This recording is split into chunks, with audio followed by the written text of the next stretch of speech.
Hello and welcome to the second episode of Glory of Golden State Gaming presents Binding Roll, where we play 6th edition D&D in the world of the Ninth Age. If you are interested in the lore of the Ninth Age or the tabletop wargaming game that it is based on, please check out the website. It's in the description below. But let's skip over to our players.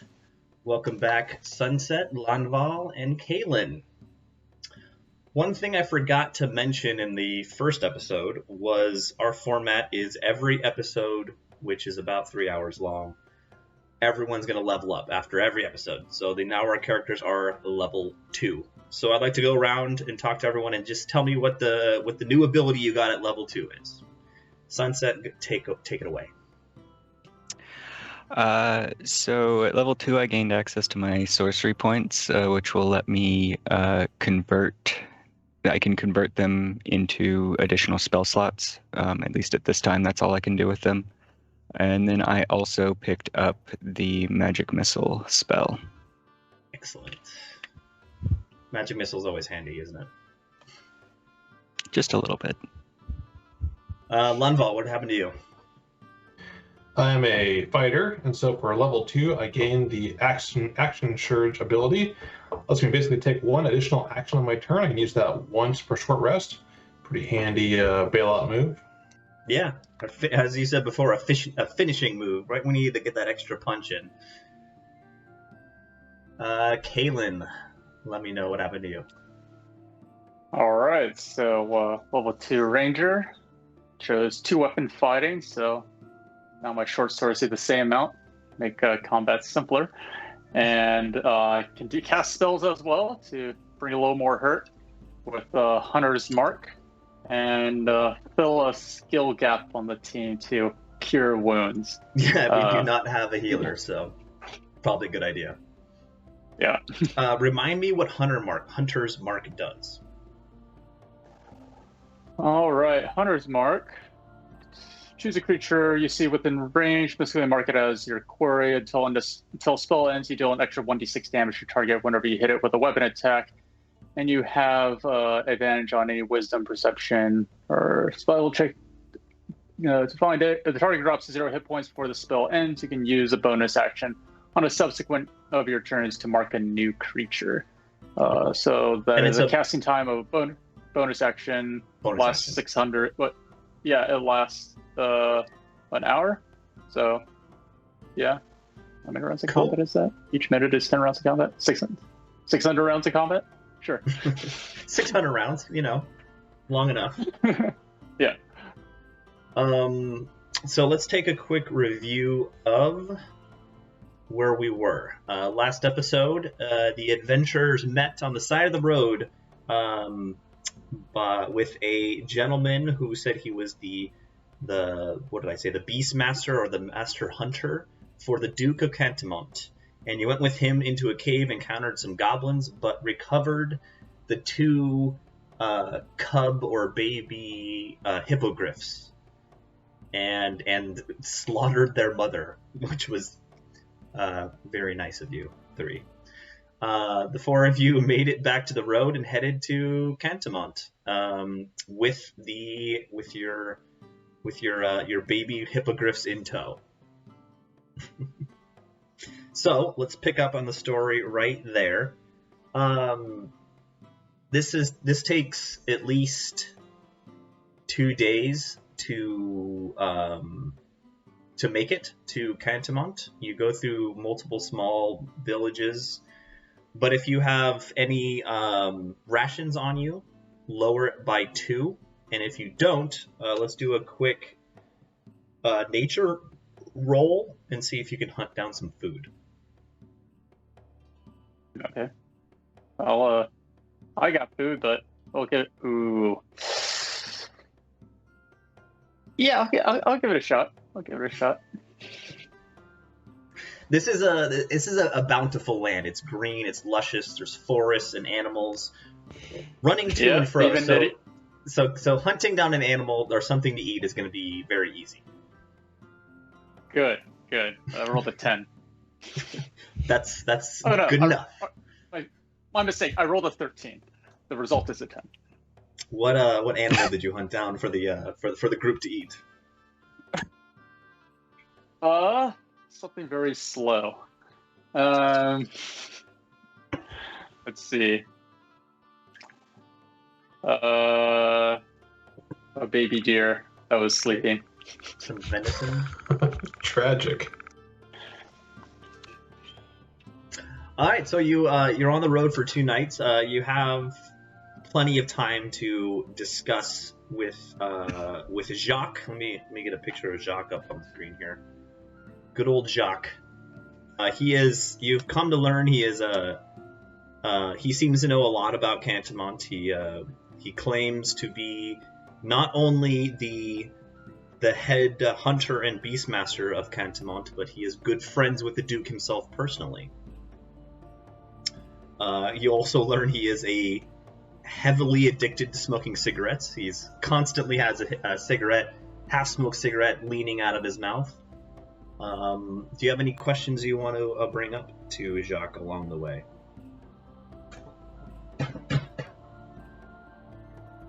Have you learned not to drop your embers on yourself? It's okay if you smoke, but if that makes you useless in combat, that's not good. Just, if you're going to burn yourself, don't cry out. It's okay. He says, no, I have learned, I've been smoking since I was a small child. I can keep it in my lips without dropping the ashes on myself. Do not worry. Is the stereotypical French people. This is bad. Yeah. Plenty of a stereotype there. Do you know much about raising hippogriffs? Yes, I am a patron of the Cantemont Zoological Gardens, where there are many a creature that the Duke keeps for his own pleasure of viewing and looking at all the exotic animals. He hired me to find these hippogriffs for his own use. He wishes to have a mount befitting the greatness of a man he is, to ride into battle when it is called upon. Right. But do you know how to raise hippogriffs? Do you know what they eat? What makes them sick? What will accidentally poison them? Yes, how do you train one of these to be a mount? Of course. Training hippogriffs from a young age is easy, but it takes a long time and a lot of money. The hippogriffs eat red meat. The small critters and creatures of the forest. How many years does it take for it to be big enough to be a mount, to carry a rider? To become full grown, the hippogriff must, from this cub's age, it must take at least a year for them to reach full grown in adolescence. That's a lot of baggage. You can fly, so yeah.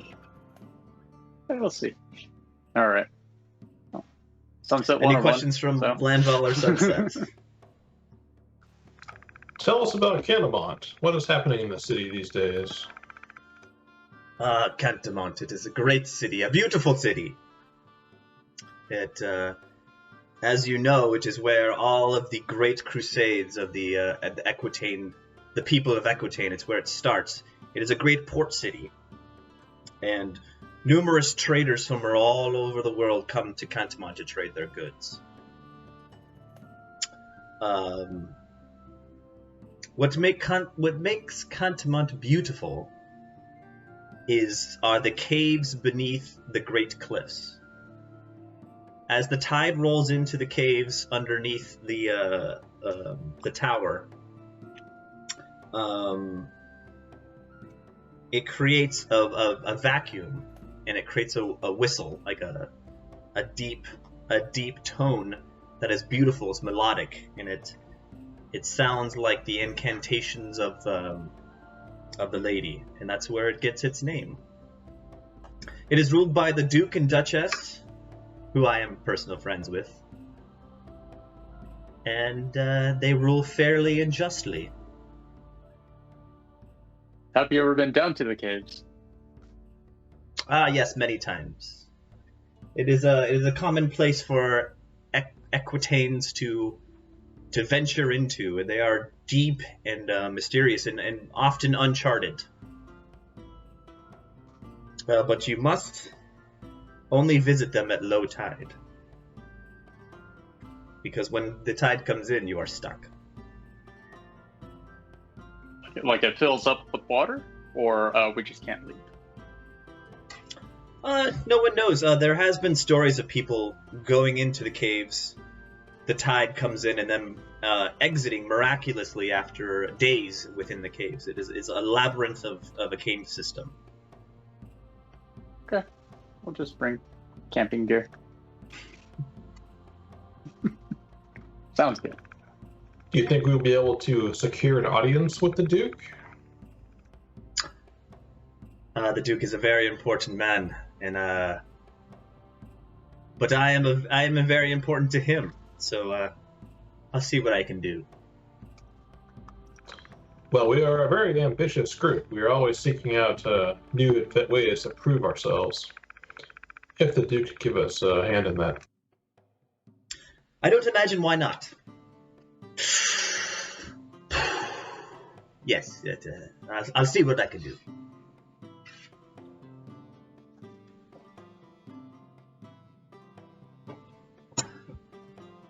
Alright. Anything else, or is that the end of the? Oh, yeah. Is there anything else? Are we there yet? Well, this was all in one evening along the road when you stopped the camp. But as you let's go back to the map here. As you on the second day, you approach Cantemont, and you see it from a distance. It is probably one of the largest cities the three of you have seen in your lives.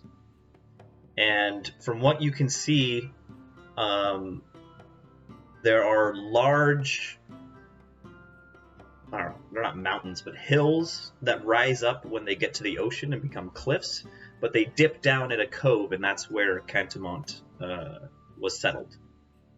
There's a large fortified wall barricade, like a full-on castle wall around the center town. And in the center of the town, you see a large keep and a single spire that rises from it in the center that rises up above the city.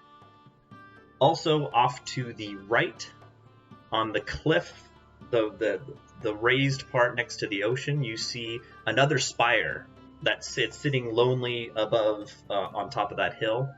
And that's that spire is shorter in construction, but on the hill it reaches a higher height than the keep. And with that, I'm going to go ahead and let's switch over to the map of Cantemont. Let's see here. Let's see if I can get anything here. There we go. You are approaching from the north, and this is the city of Cantemont. Let's say when you start approaching, you end up, well, not end up, but you start to approach the city right. Hold on one second here. There we go. Right here. This is where the first structure, and you guys are approaching on the road on foot, the four of you. The first structure there, it looks like a small stone building. It looks like a guardhouse, and there are two knights standing at the front. And as you approach, they raise their hands and tell you to stop. These two guards are in full Equitanian armor and tabard. They are, in the tabard, they are displaying the image of the Lady of the Lake, which is the symbol of Cantamont. And they say, "Halt! Who are you?" Hail, friends. We have been traveling from the north on a mission for the Duke. Mission for the Duke. Who? What mission for the Duke? Oh, we've been assisting his royal huntsman, Jock, in securing a couple of rare treasures. Jacques. To, Jacques. And they look over and they see Jacques and they're like, "Oh, Jacques. Yeah." I sense that something is amiss with the Jacques. Is he not a great friend of the Duke? Jacques says, "Of course I am." And the guards say, "This is the Crusaders' way, the grand entrance to Cantamont. You are all not knighted. This is not the proper way for you to enter the city. Go around the city to the Peasants' Gate. That's what you are. I do not see any sigils on your armor. And you, two foreigners, it's unspeakable for you to come the Crusader way." Well, I mean, surely, based on the duty at hand, you would allow us to pass this one time. "What did I say, peasant? To the Peasants' Gate." Peasant. And he points you to his left, which is your right. And there is a smaller path branching out at this guardhouse that leads around the side of the city, which I will go ahead and mark out for you here. There's a path that leads down this way, leading toward the west side of the city. Jacques, does your sway not carry far with these men? Jacques starts walking down the path, the path that the guard pointed out, and says, "Do not worry, they do not recognize me. I often do not mingle with the common guards. Follow. It's okay. The Peasants' Gate is closer to the keep, the chateau, as some people call it. No worries. Come with me. Bring the hippogriffs." Sunset, you are wise. What do you think of this? As you turn to face her, you see she's kind of just seething with rage at being called a peasant. And honestly, I'm trying to decide whether or not to try to put them in their place. Give me a perception check, everyone.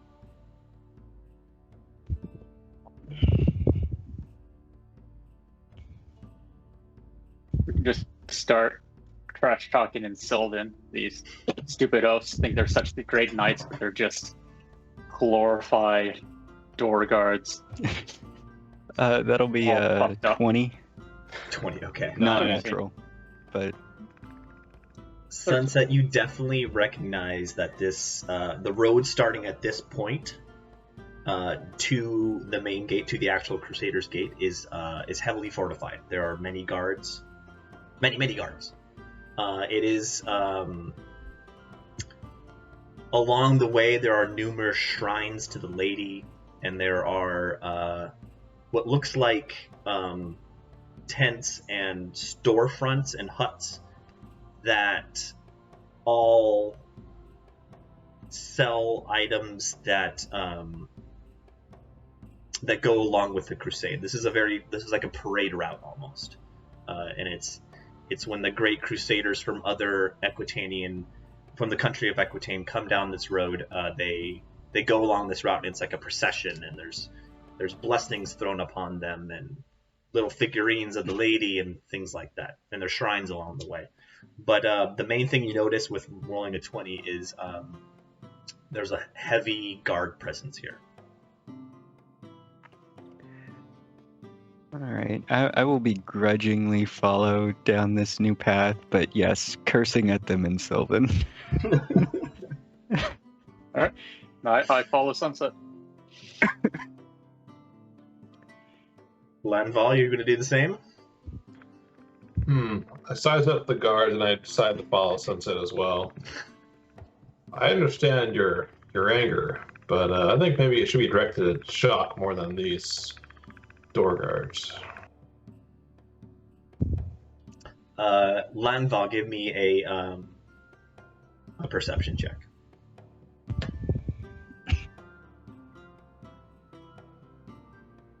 Nice. It's like an unnatural 20. Oh, okay.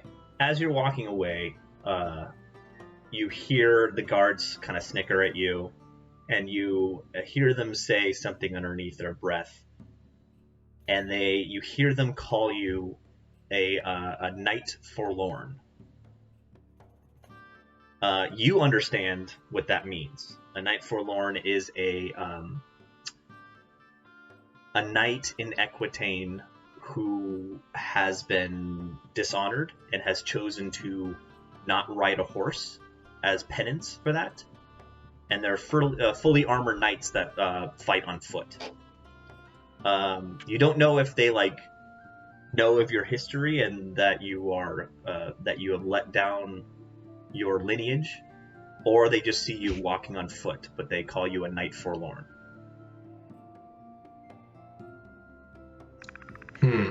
Well, it definitely hurts, but I know it's part of my code. I can't lash out wantonly, and I sheepishly follow Sunset and the others. All right. So it takes about an hour to walk around the city at a decent pace. You walk down this way, and as you enter the camp that surrounds the peasant gate, you see the real underclass of this city. There is rampant poverty, rampant below living conditions. People living in muck. These tents are falling over. It's a shanty town. It's a slum, and it's pretty disturbing. And everyone gives you a real hard stare as you walk by, and you see in their eyes not only their sadness, but their mistrust of you, of outsiders.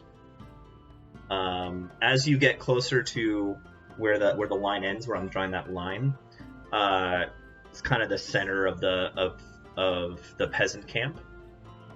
You see a collection of what looks like, the leaders of the town. Not the leaders, just men sitting in a circle, and they're surrounding one man. This man is clad in armor of a not Aquitanian type, and red garments underneath his armor, and he has a shaved bald head and a metal circlet over his head like this. I want everyone to take a religion check. Lanval, take it at advantage.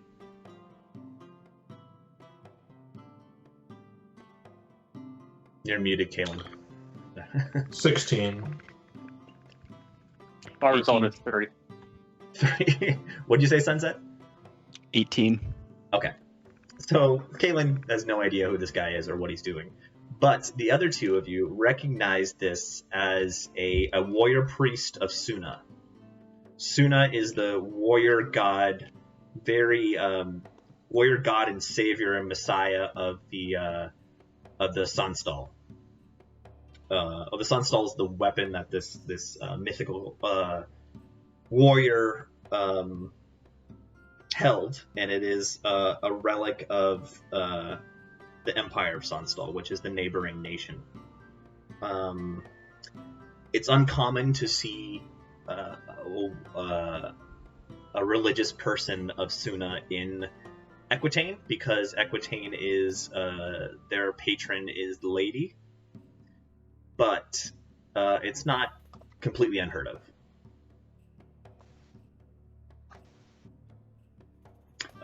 Jacques seems unaffected by the poverty around him.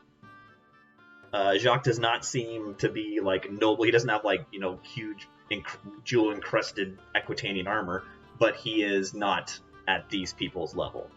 But he just continues on down the road with the hippogriffs and goes toward the peasant gate. I stop for a moment and try to catch a few words of this the speaker. You hear the warrior priest speaking to the people around him about, in very generalities, about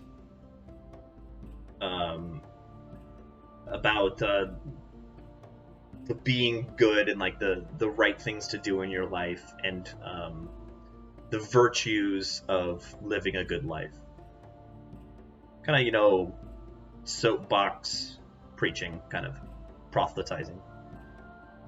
But he doesn't specifically does not mention anything about Suna.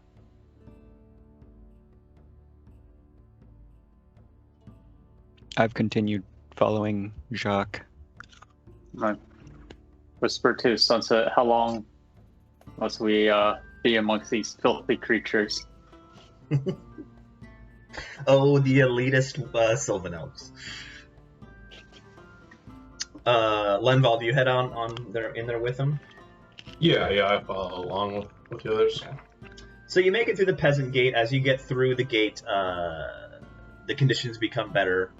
These are cobblestone streets and wood housing, a wood frame housing, with thatched roofs. And it seems fairly nice. There's guards, numerous people on the streets, children, families. There are a few guards mingling within the crowds. But as you go this way, you get to this tower here, which is pointing at the back side of the keep. And there is a small gate, a single door into the keep on this backside here. And Jacques walks right up, knocks 3 times on it, and a little slit in the door opens, and there's eyes, and it's a voice behind the door says, "Who goes there?" Jacques says, "It is me, Jacques Olivier. I have brought for the Duke what he requested. His newest mounts, the 2 hippogriffs for him to raise in the zoological gardens of Cantemont." 2. One of those is ours. Well, that's what he says. With that, the door, the slit closes and the door creaks open, and inside there are 2 guards. And the 2 guards says, "Wait here for the captain of the guards." And with that, one of them goes away and the other guard stands there. Jacques, must have a word. What do you mean? I did say that out loud, by the way. Yeah. Okay. As the one guard goes away to get the captain of the guard, Jacques says, "I don't understand. I paid you to get the hippogriffs. There's 50 gold in these." To get one. For you. You specified 1. I must agree with my new Sylvan friends. I only heard a single hippogriff. I didn't hear a plural hippogriff. To hold you to your word, kind sir. I see. Well, gentlemen, do you know what it takes to raise the hippogriff? Do you have somewhere to raise it? Do you have the money to feed it? Or, I'm only implying that if I you were could to give take you 2, more favor with the king, more favor with the duke. Not the king, the duke. all I'm saying is that if the number has gone up, surely the amount of money in return has gone up. Do not worry. The Duke will pay you handsomely for the hippogriffs. And with that, let's see here. Another man comes to the door. This gentleman here, as he arrives to the door, he said, is an older man, graying hair, but he is in very fine armor, ornate armor. And on the center of his chest piece is the image of the Grail, of a golden chalice, emblazoned with light rays coming out of it on his chest. Lanval, you see this and know it as he is a Knight of the Grail, which is kind of like the highest, the most revered knights in Aquitaine. They are the most favored by the lady, and he is a man to be respected. But as he walks up, he says, "Ah, Jacques, you're back at the chateau. What brings you here today?" And he kind of looks at him straight in the eye, and Jacques says, "Actually, everyone, take an insight check."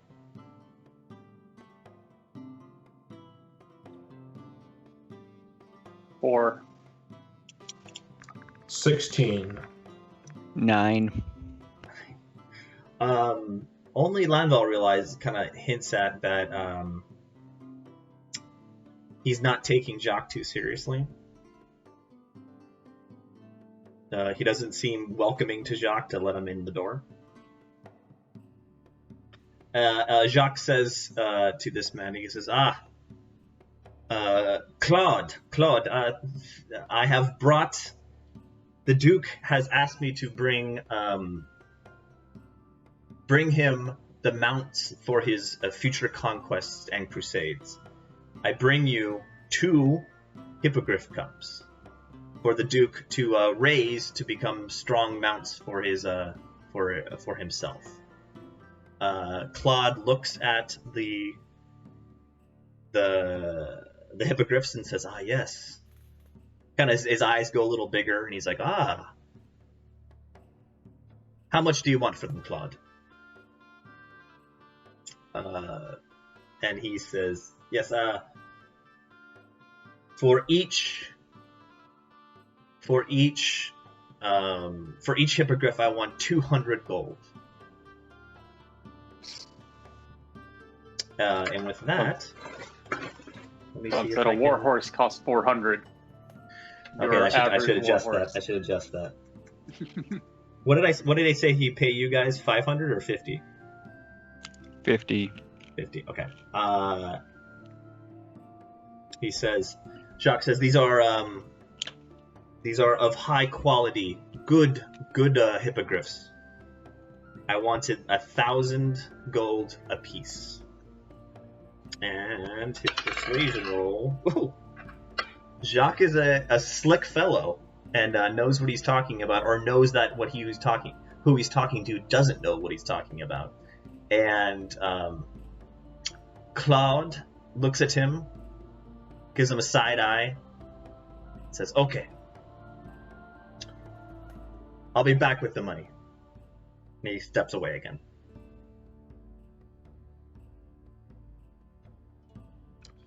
Well, Jacques, I applaud your negotiating. That was quite well handled.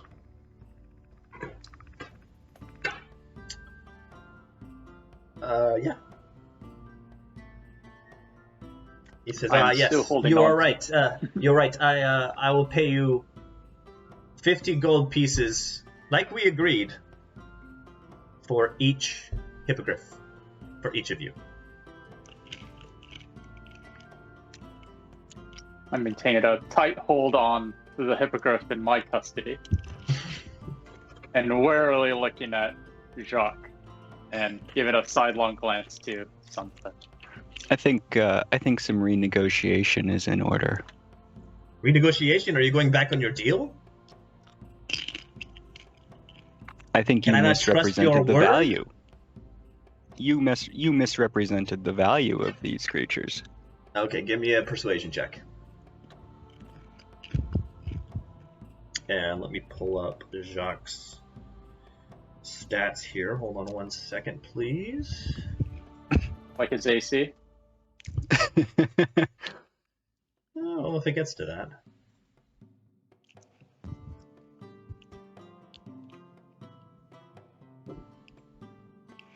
There we go. Yes. Okay. What did you roll? That's a 23. Oh, goodness. He's like, yes, you're right. As you see, I received 1,000 gold pieces for each of the hippogriffs. I do owe you a few coin. How much do you want? 500 for each of us.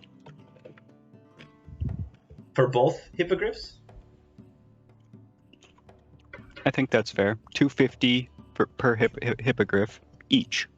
So that's 1,500 coming our way. He I will keeps give you 300 each.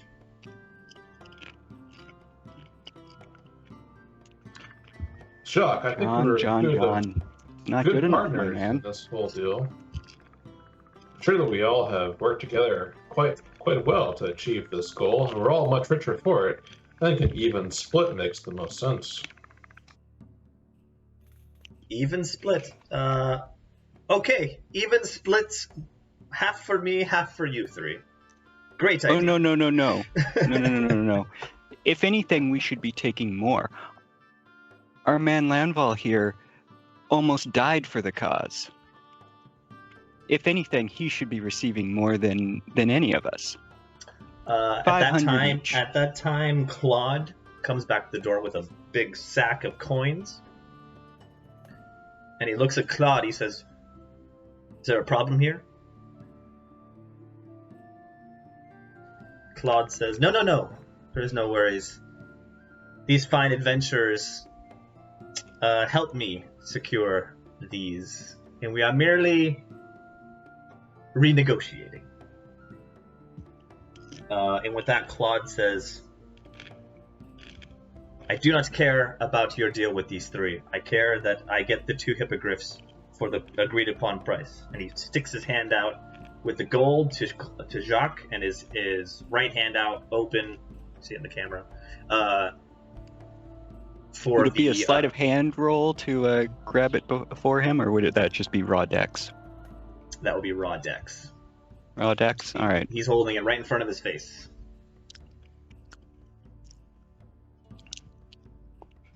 Are you going to go for that?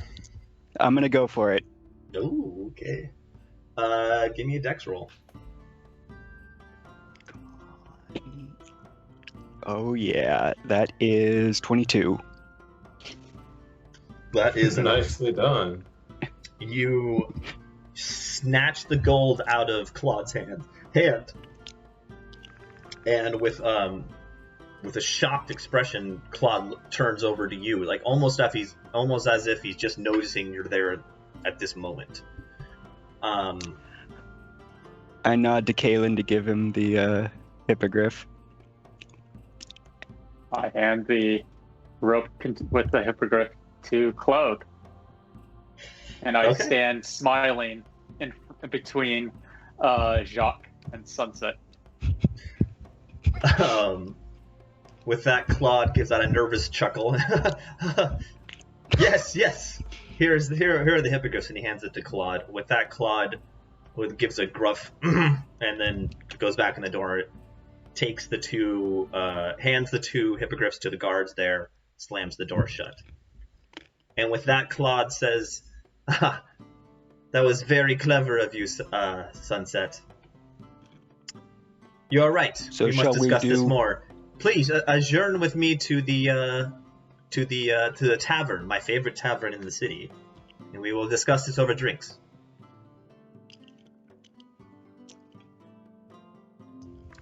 I feel like this hangs a bad air for our group here. Should probably just split the money evenly amongst the 4 of us now. Resolve this matter for good. Okay, give me a persuasion check.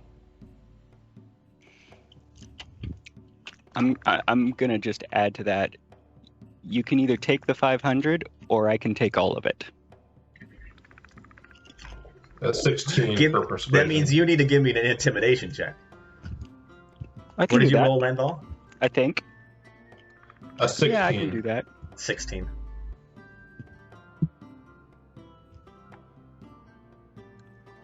Come on. 10. Jacques looks at Sunset after he says that, looks him up and down. You're taller than him, so he kind of does the full range of motion and looks up to your face, and he says, "Would you threaten a good man of Aquitaine in his home? I prefer to deal with the Aquitanian." You're right, Landval. It was an equal effort. Let us split it evenly, and I will buy the first round at the unicorn's bounty. And with that, he and with that, he sticks his hand out and to Sunset, asking for the coin, obviously. I'll give him 500 of the coin. I will give Landval 500 of the coin. And Sunset hold on mine. I was gonna say I will keep Kalen's portion. Damn. Okay. Kalen, you just let that happen? Just no hesitation? Yeah. She Sunset is leading the way here. So yeah. He's the one that makes those decisions. All right. I'm not so good with money. They're very bad at negotiating. So. With that, Jacques walks to the east along the keep wall. And he says, "Please come. I'll show you my favorite tavern in the city." And with a wink and a smile, he heads off. So what I think we should just ditch him. He's surely got a plan to it. I think we should find our own lodgings at this point, and I agree. I like this fellow as well, but I feel like the trust has been injured between us. So he's leading us down the street? Jacques, he's leading. Let me pull up the map here. Jacques starts heading out this way. Along here. Oh, did that show up? Why is that not showing up? Hold on. Yeah. There it goes. Okay. Yeah, he starts heading down there. What would you like to do? Well, he's just leading the way, so we'll just sort of duck into an alley. Go away. While he's not looking, then just leave him to his own devices. He has plenty of money to get drunk in the day. Yeah. He can buy a round of drinks and make new friends. He'll be fine. Okay. Well, he did help us get richer than we were, and he didn't seem to put up much of resistance when we renegotiated the deal. So I don't know if we can completely abandon him now. I mean, he still might be an avenue to meeting the Duke and getting us further to work in the city as well. We're strangers in a strange land with a lot of money on our hands. Do we can secure all of this just ourselves? Yeah, so you are now in a large town. There are numerous shops in this city. If you need to buy things, this is the time. You also need to really find a place to sleep and to stay.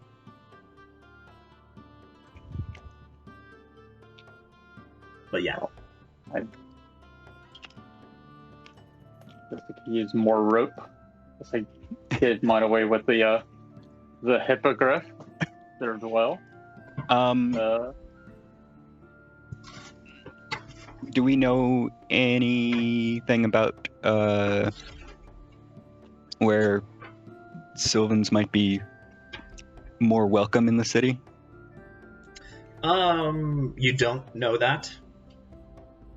But you're in a populated area. I mean, you could just ask a stranger. You can try to find a tavern. There's a lot of things you could do.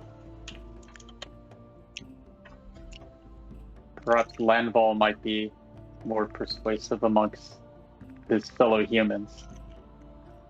Yeah, I think I'll start eyeing the crowd and see if I can pick out anyone that looks like they might be amicable to helping a forlorn knight. Yeah, there's numerous people going about their business along the street. There are guards. One guard passing you. I call out and hello there, friend. To the guard or to the guard? To who? To the guard. Okay, to the guard.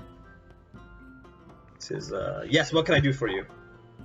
Can you spare a minute? We're looking for some adequate lodgings for my Sylvan friends here.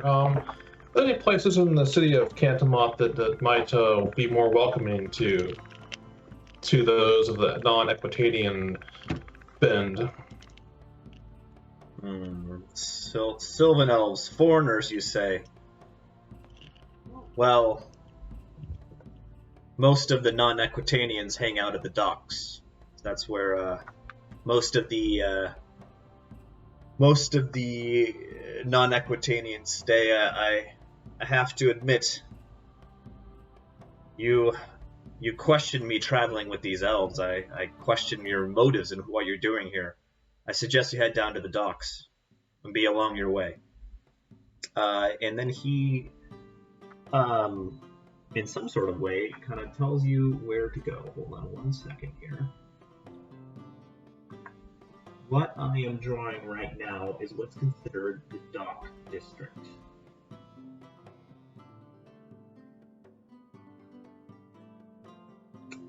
The area that says the docks? Yeah, I'm just kind of making it more precise, but this is where he points you to, and that's it. Doesn't have a really better name than the docks. I should have thought something better than that. That's what the map says. I think that's quite reasonable. The foreign quarter. Well, it's not much to go on. Should we explore around a bit there and see what we can see? That might be best. All right, so you're already on your way, right? Heading for the docks. All right. So you follow basically the same path that Jacques was staking. As you enter this area here, where the three docks are, you get a full view of the cove in front of you. The three docks that you're at right now are where it looks like the largest and the most ornate Equitanian ships are. As you walk along the docks, you see stables to load horses onto these boats. You see an inn that's grand with woodwork and that leads, and there's this large door in the front of it that leads out to the docks. The ships that are there have huge billowing sails with images of the lady on them. As you look down the docks and you see the 1, 2, 3, 4, 5, 7 other ones down there, there's a number of different kinds of styles of ships down there. Much different than these three docks. Okay. First, I'm going to be very close to sunset, somewhat of a bodyguard mode.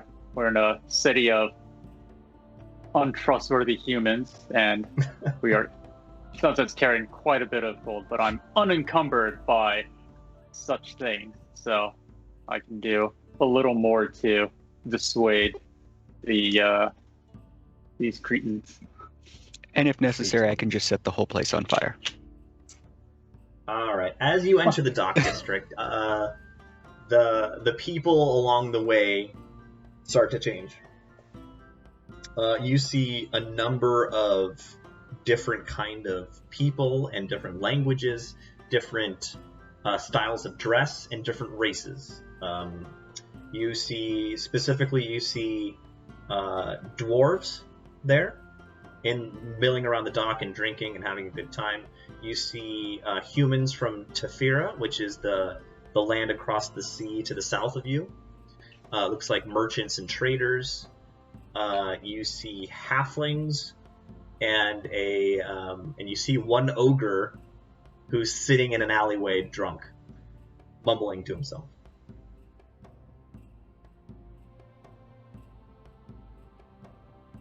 Everyone take a perception check.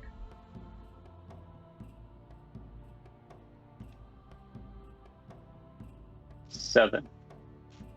Damn, Kalen. You are dumb. 15. 15? That's like one of my better. Also a 7. Okay. Sunset, you notice some of the ships are distinctive. In these docks, you see what looks like a dread elf ship, which is dark and it's got black sails, and it has the sails are furled up, but they're black. You also see what looks like what's called a clipper ship, but smaller and a faster ship. And on the flag sailing from it, you see a black flag with in white a musical note, like a double clef, with a sword sticking through it.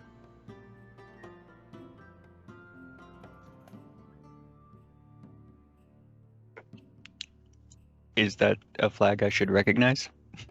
You don't recognize, but it's a distinctive flag. Okay. Interesting.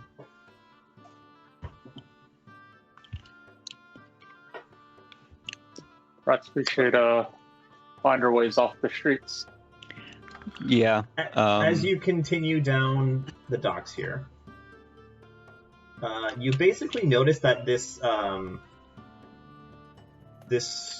you see noise and sounds of celebration coming from this plaza here. And on the map, I'm going to go ahead and just get right in there. Oh, jeez. There we go. Yeah. So. You definitely hear not a ruckus, but just the sounds of life and people drinking and gathering. It is getting into the evening time. Probably want to avoid that for now. I feel like a festive atmosphere might be nice after our little adventure. Yes, but we are overburdened at the moment. Perhaps finding some place to retire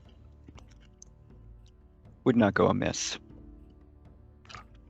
I don't know, Kaylin. What do you think? Kind of want to indulge a little bit. I'd like to protect our resources. I'm fine guarding them if you all want to enjoy yourselves. I'd rather not deal with these humans, but yeah, let's get off the street. Let's secure our hard-earned spoils.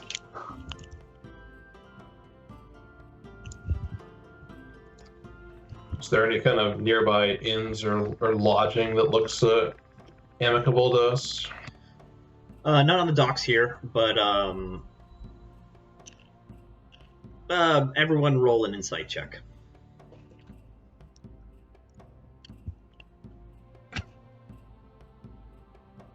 Unnatural 20. Okay. There you go. You understand that inns are usually on squares like this, like the one I pointed out. You also see people walking toward the square with backpacks and travelers that are going towards the square. That looks like a square. That it does. Could have sworn I saw a square back there.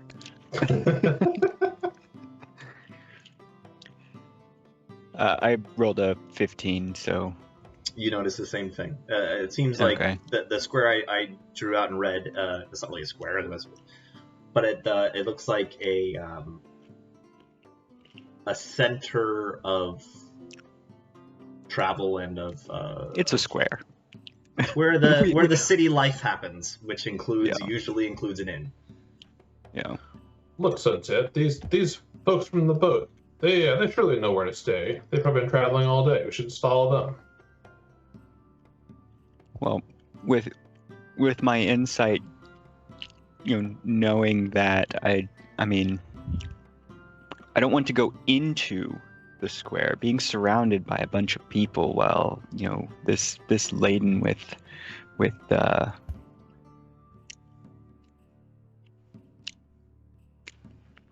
things seems like a bad idea. Fair enough. So Your insight doesn't bring anything to mind that puts you in danger.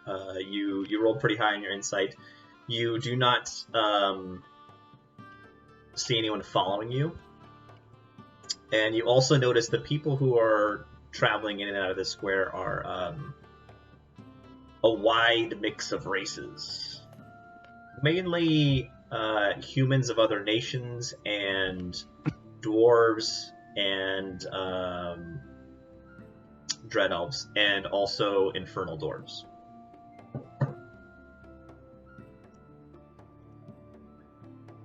well, then let's press on. Figure out where we can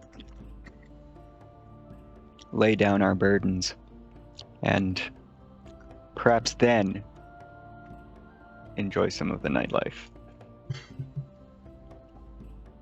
So what do you want to do? Ask someone around you? Do you want to go into the square? Do you want to go down a random street?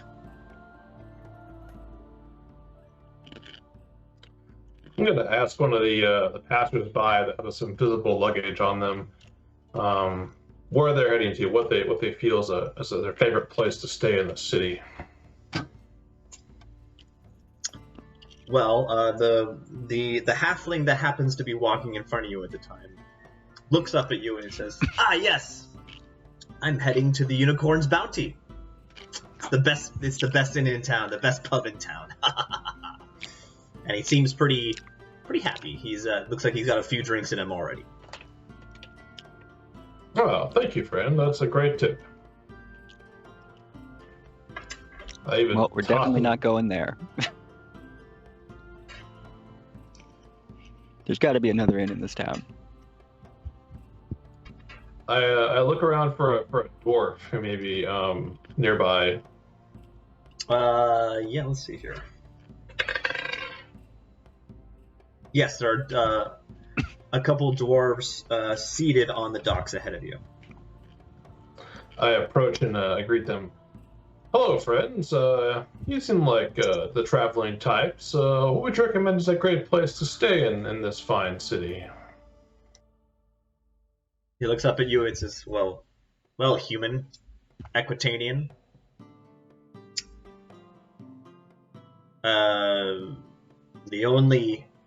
The biggest and only inn in the docks is... Oh, hold on. My video camera just died. Hold on, guys.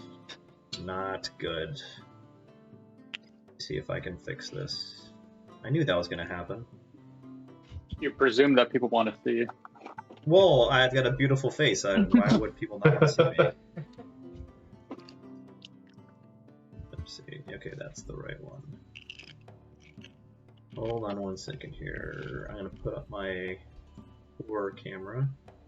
Oh, this is not going to work. Shoot. We can discuss amongst ourselves while the DM is sorting out his technical difficulties. So, what do you guys want to do from here? We have those caves. We have the cave we came from that has more stuff.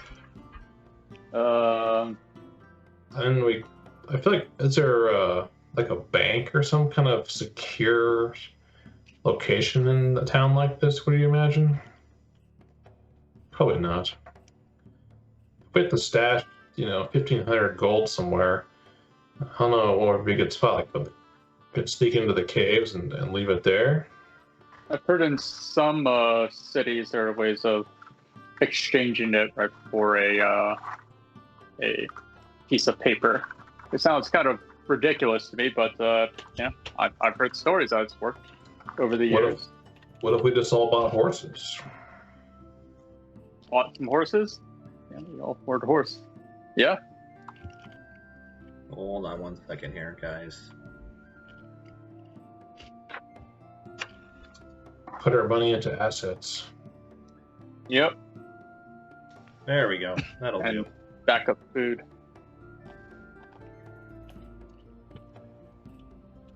I feel like if one of us has a horse, we kind of all need to have horses. I mean, It'd be like a group buy. was your feelings hurt that because you were unmounted? Did you feel a little bit of shame associated with that? A lot of shame. That's my jam. They desperately want a war horse. I'll be happy with a regular horse to start with. Oh, okay.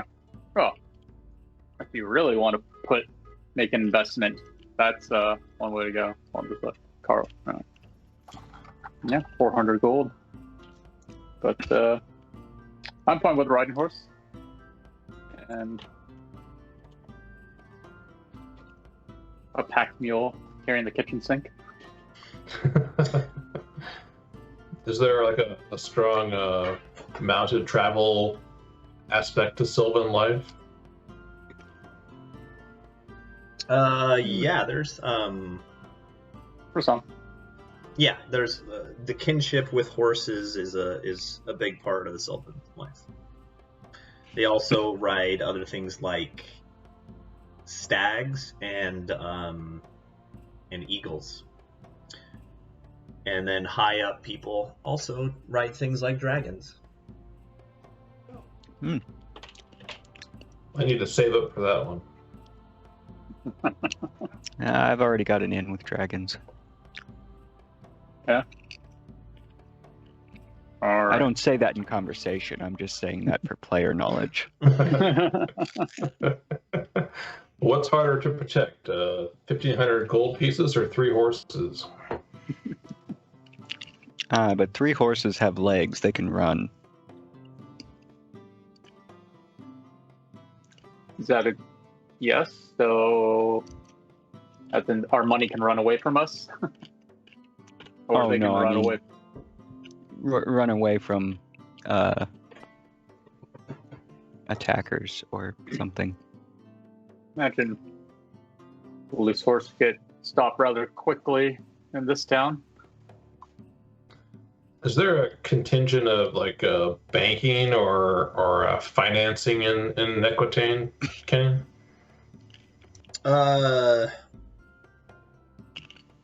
Not really. There isn't a centralized bank or anything like that. In the Equitane society, it's very much class-based, and money lies with families that are considered royal, like not royalty, but have class above the masses, and they hold the money and the land while the lower classes work for payment in the form of food and lodging. I have a thought as the most beautiful member of the group, undisputed. Perhaps we can purchase some fine jewels that will be easier to carry. Or to wear, of course. I believe that is a All right, means, the sun- common the means s- of portable wealth. The sun is setting, Uh-oh. and the docks are starting to get a little dark. There's no lighting on these streets. Sunset, we need to get off the streets. I could pull a Gandalf. I could do it. Yes, and draw all eyes to us. Exactly what we want. No, I wouldn't do that. I'm not stupid. I'm just saying I could. To do it to someone else, that'd be funny. It would be funny. Does it say it has to be? 'Cause sometimes things like this require a willing target, even if you're just targeting their. Oh, it's touch. I'd have to touch it. Mm. What were But I the? could take a coin and throw it. Oh, there you go. But no. Why waste money? What were the dwarves going to suggest? The dwarves said the only place to stay for outsiders is the Unicorn's Bounty. That is where it is the largest tavern in the docks, and it's where non-Equitanians are relegated to stay. As much as I don't want to go to a major inn, perhaps they have some palatable food. I just didn't want to go in there because I didn't want to run into John. Yes, I'm mispronouncing his name on purpose.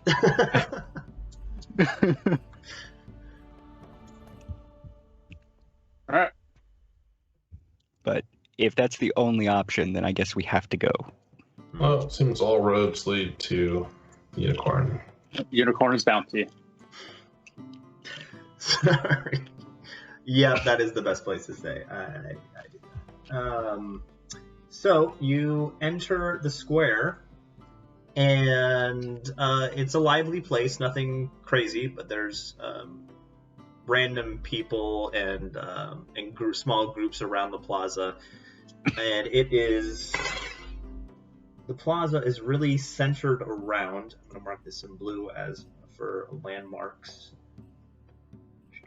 Around this building here,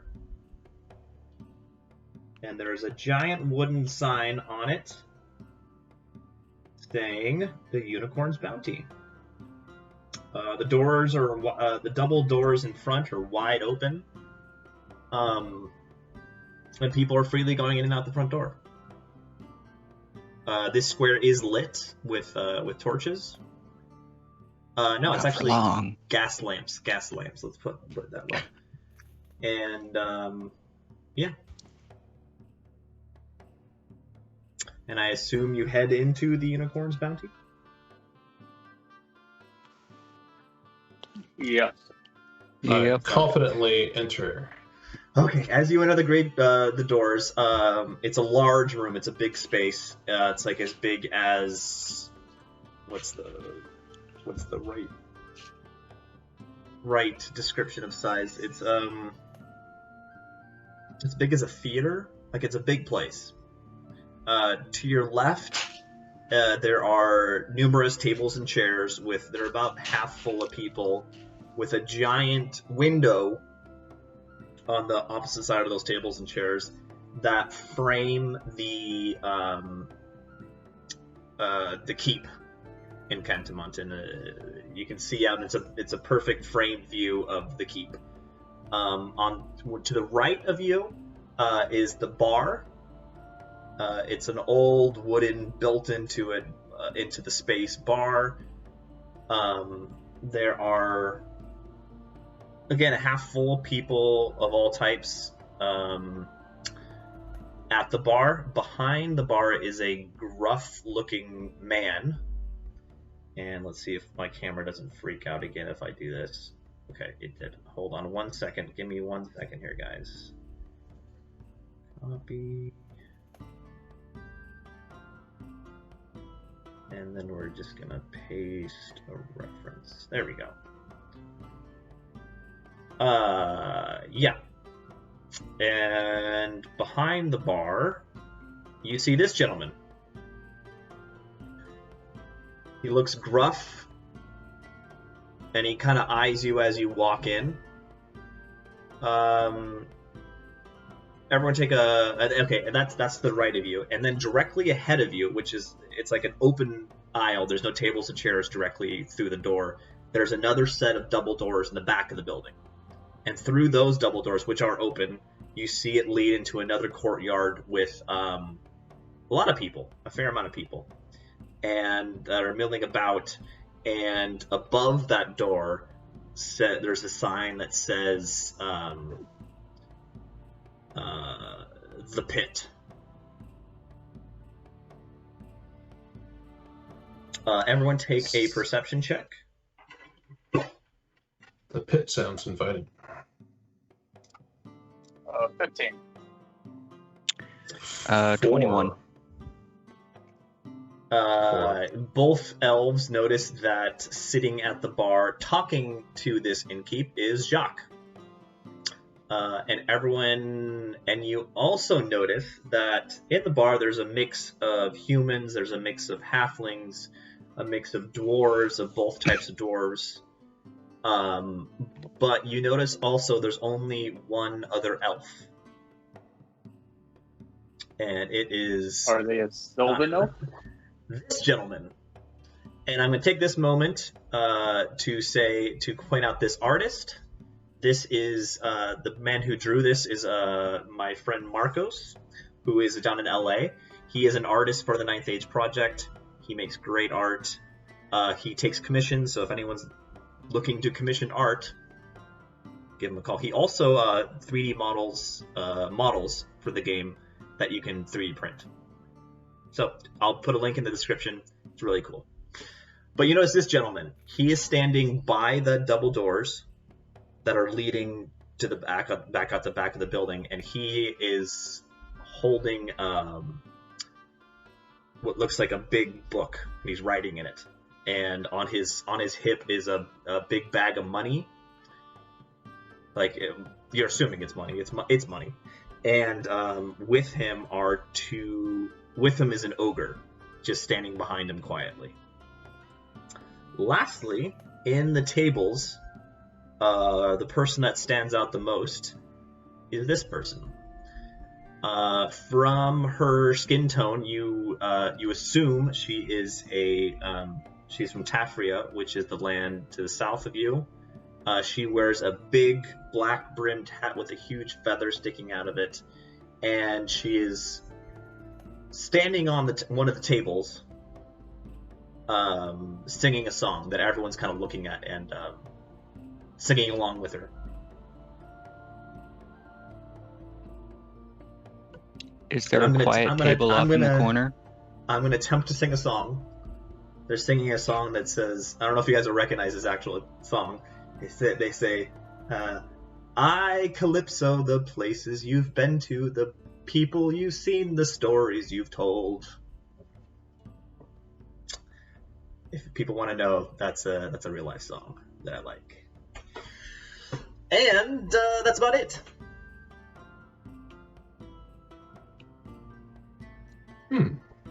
Is there a quiet table in some corner that we can sit at? There are tables all around.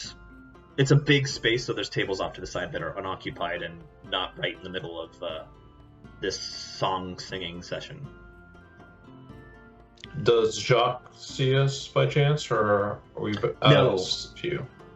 You do notice he's sitting at the bar, but he's staring out the window, kind of nursing a beer or a drink in a mug, and just kind of absent-mindedly staring out the window, the big window in the space.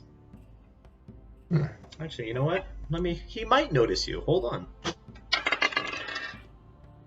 No, Can I does not. stealth? He continues to look out the window. I'm going to start making my way to one of the tables, the empty tables at the side of the area. And I'm close behind. Yeah, I also follow Sunset. Okay, you sit down on the table. No one really gives you a second look. And a barmaid comes up to you and says, "What can I get for you, gentlemen?" She's There's only one a gentleman here. sorry, my apologies. The two ladies and the gentleman.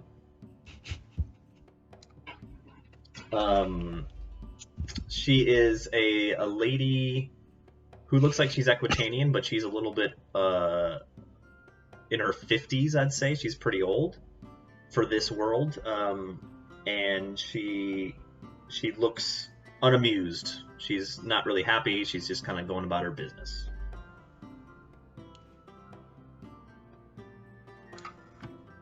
Hello, we are, how will you say, a little light in coin. What would you recommend as a good, affordable drink? What everyone I'll have drinks water. here is what everyone drinks here is the grog. It's a good ale, brewed here in the docks. Great. What do you three have? of those, please. 3 grogs. Water. Coming right up. And she skips Those are away all to free get for me. Hey, Kaylin, you're like way out of focus. Put your hand in front of your camera just to try to refocus it. Ugh. There we go. Well, it worked. Good job. There we That go. was awesome. And You're muted. I turn it off and turn it back on. So it happens quite frequently. All right. Sunset. I'm not taking recommendations from you anymore. Mine works fine, except for Zoom.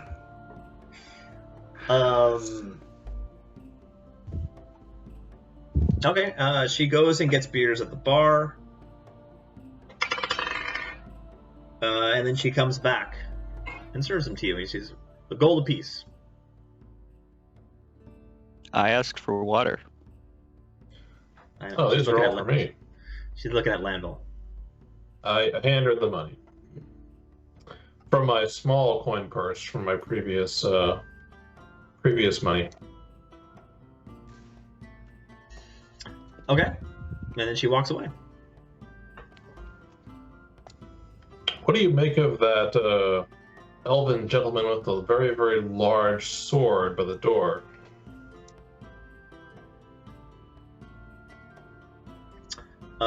He's clearly a bookie. Like, Everyone take come a on. perception check. Everyone takes a perception check.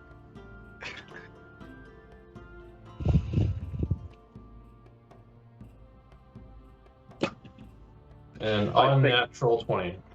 12. 15. I think the goon behind him would be some decent sport.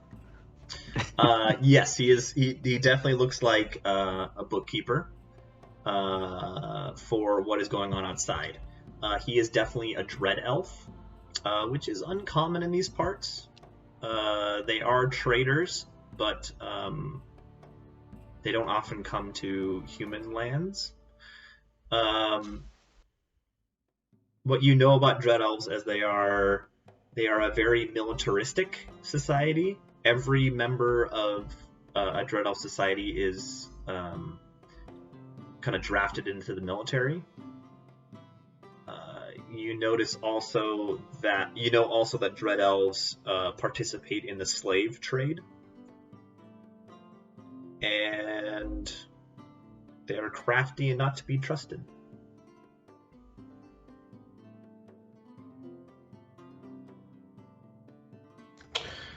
Okay. Have you two ever encountered a dread elf before?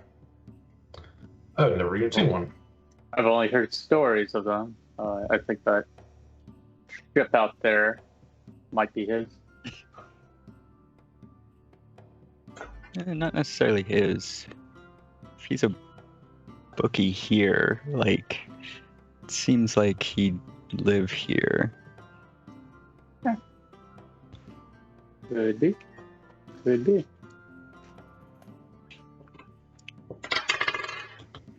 What do you make of the woman across the way there? She seems quite intriguing. Whoa, didn't mean to see that. It's her. Definitely loud.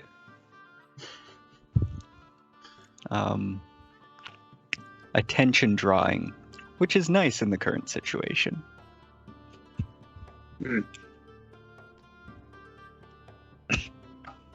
Someone we should approach or shy away from?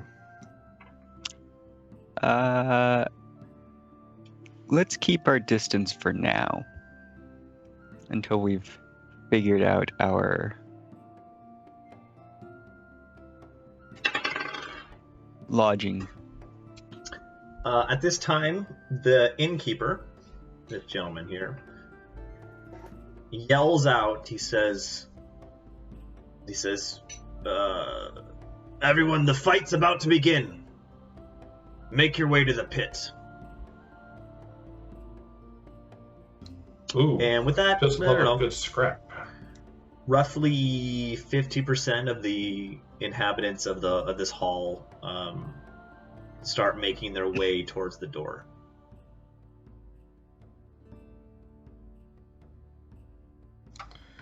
What do you think? Should we catch a peek at this debauchery?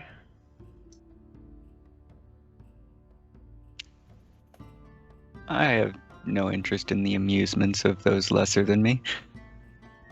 Well, I'm intrigued by a good scrap. I'm gonna mosey down that way and see if I can get a good vantage point from the fight from the doorway. Okay. As you approach the doorway, are you just going by yourself, and the Sunset and Kaylin are staying at the table? If they Yep. want to. I'm All right. gonna stay here. And that means I stay. All right. As you approach the door, you have to pass by this gentleman, and as he sees you approach, he says, "Care to place any bets? There's good odds on this fighter. 4-1. 4-1. That's I've got a few spare coins. I give him 5 gold. Who are you betting for? The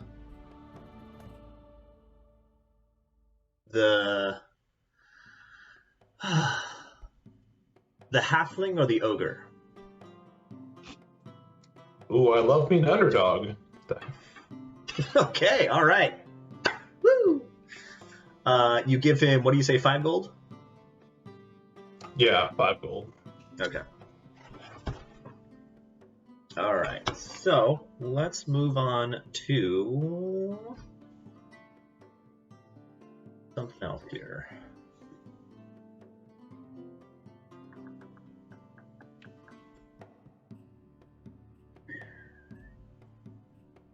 Let's see here. As you exit the building, you know what? Let me grab you here. Hold on one second.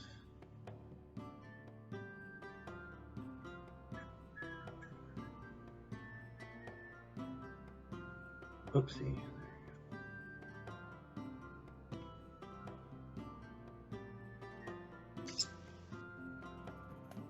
There we go. Okay.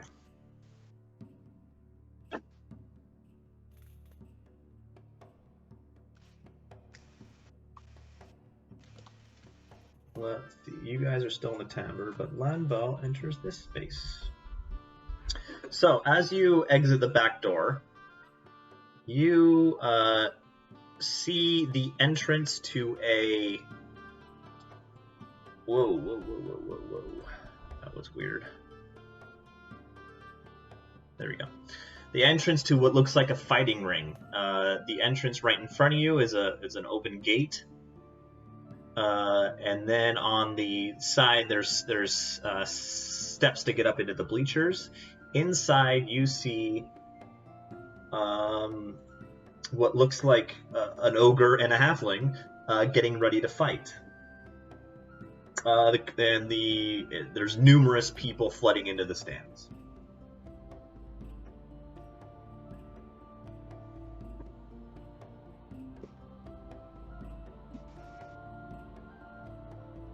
Let's see here.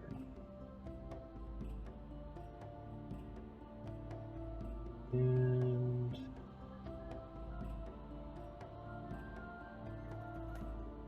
okay, let's say this is the halfling. And this is the ogre. The ogre's big.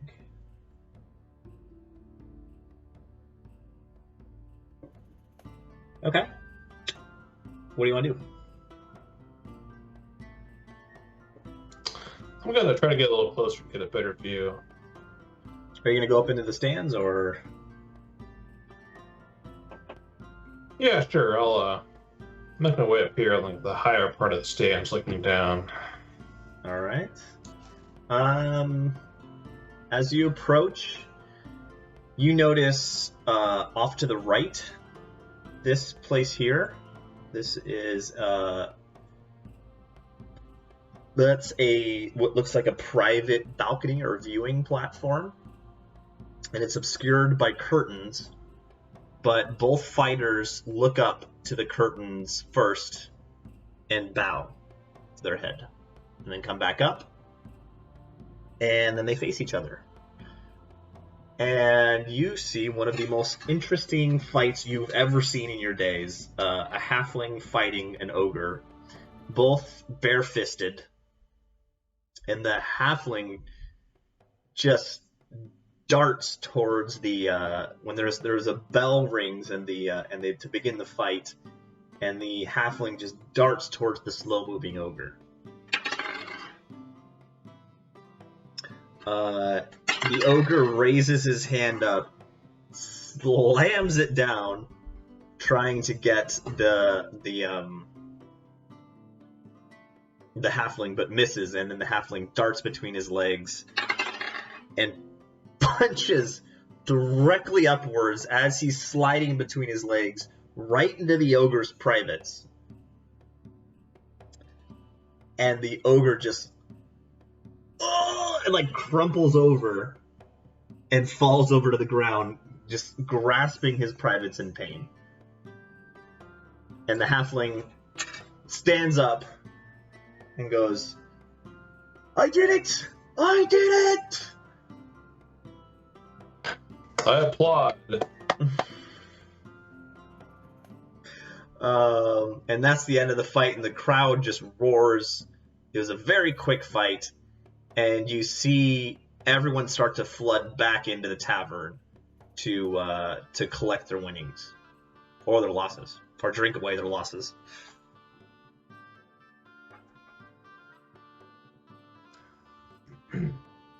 Can I approach the halfling at all? Yeah. He is now back in his corner here, kind of, and there's two other halflings waiting for him, his ring men, and he's chugging a drink with them. I greet him and I say, amazing effort. You won me some money. I feel like I owe you half of it at least for an amazing performance. And I offer him 10 gold. He says, yes, that's great. Let us drink together in the tavern. That sounds amazing. Let's do that right now. So you all head back into the tavern. Oopsie. And all right, you head back in the tavern together. In the tavern, the halfling just goes right back up to the tavern bar and starts ordering drinks with the innkeeper. I sit down next to him. I inquire about his fighting history and how he learned to fight so effectively. He says, my name's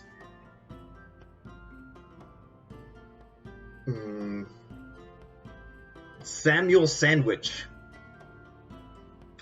I've been fighting in this here pit for years.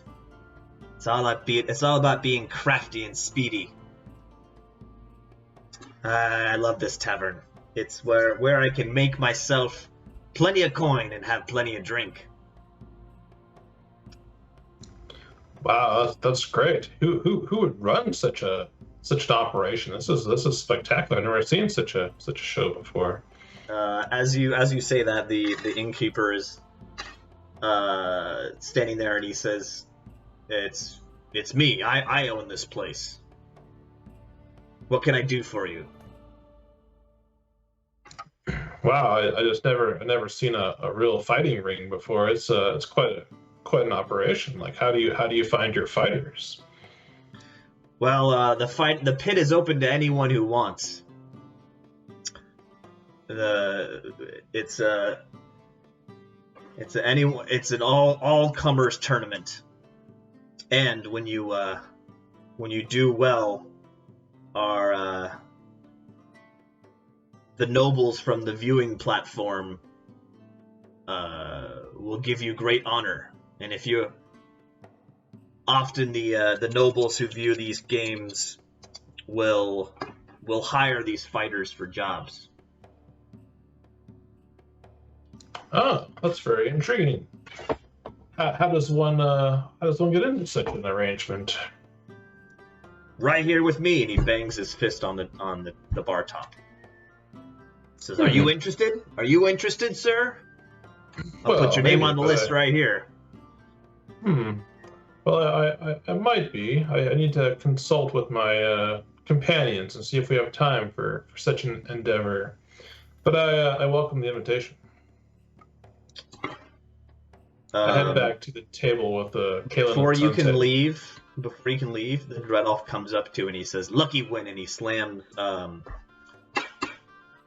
4-to-1 odds, so he slams 25 gold pieces in your hand. So you made a net of 20 gold pieces, and then you gave 10 to Samuel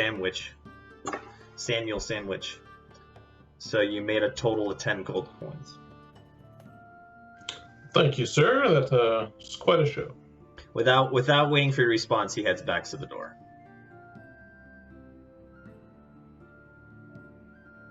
Well, I head back to the table with Sunset and Kalen and tell them what I witnessed.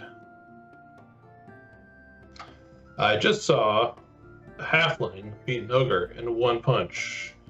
You guys should have been there. It was pretty impressive.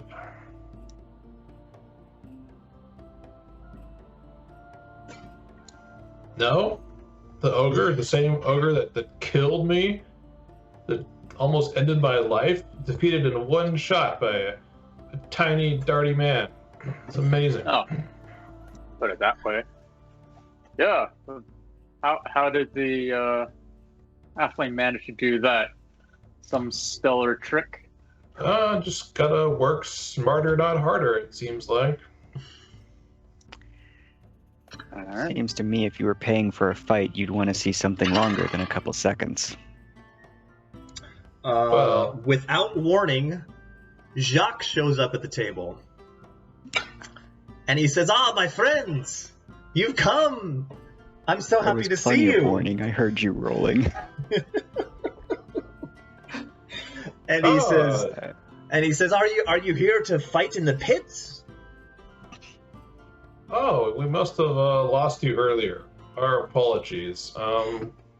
Yeah, about these pits. Have you ever fought in this kind of tournament before, Jock? Oh, me? No, I do not fight in the pit. That is too dangerous for me, but I certainly enjoy viewing it and possibly putting down a few coin on the individual who I think will win. You ever seen these nobles sitting up on that platform above? Yes, the tales are they're the highest levels of the nobility of Cantamont. They often recruit the fighters from the pit to fight for them, to do glorious things, to give them coin and much respect. Well, I'm a respect-seeking individual, and I know that Sunset's a coin-seeking individual. I don't know if Kalen and Sunset really want to be involved in this, though. What do you guys think of this whole operation? I wouldn't sully my hands with bare-knuckle brawling. Yeah. This seems well suited for you, Jacques, but A little too foreign for a taste. Aye, fair enough. But you, Lanval, are you entering the fight? I am always intrigued by feats of strength. I almost can't help myself. And he Almost. jumps up with a happy expression and runs back to the barkeep and says, Porky, do you hear that? This guy's gonna fight!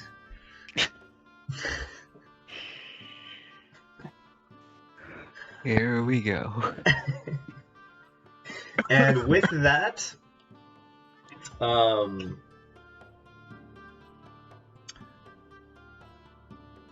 Porky yells at you and he says, Hey, you, new guy! Head to the pit. You're up next. Alright, I stomp my way down to the pit, trying to look intimidating. You want us to hold on to anything for you? Yeah, I think you should probably hold on to anything valuable. Don't hide it from me too far away.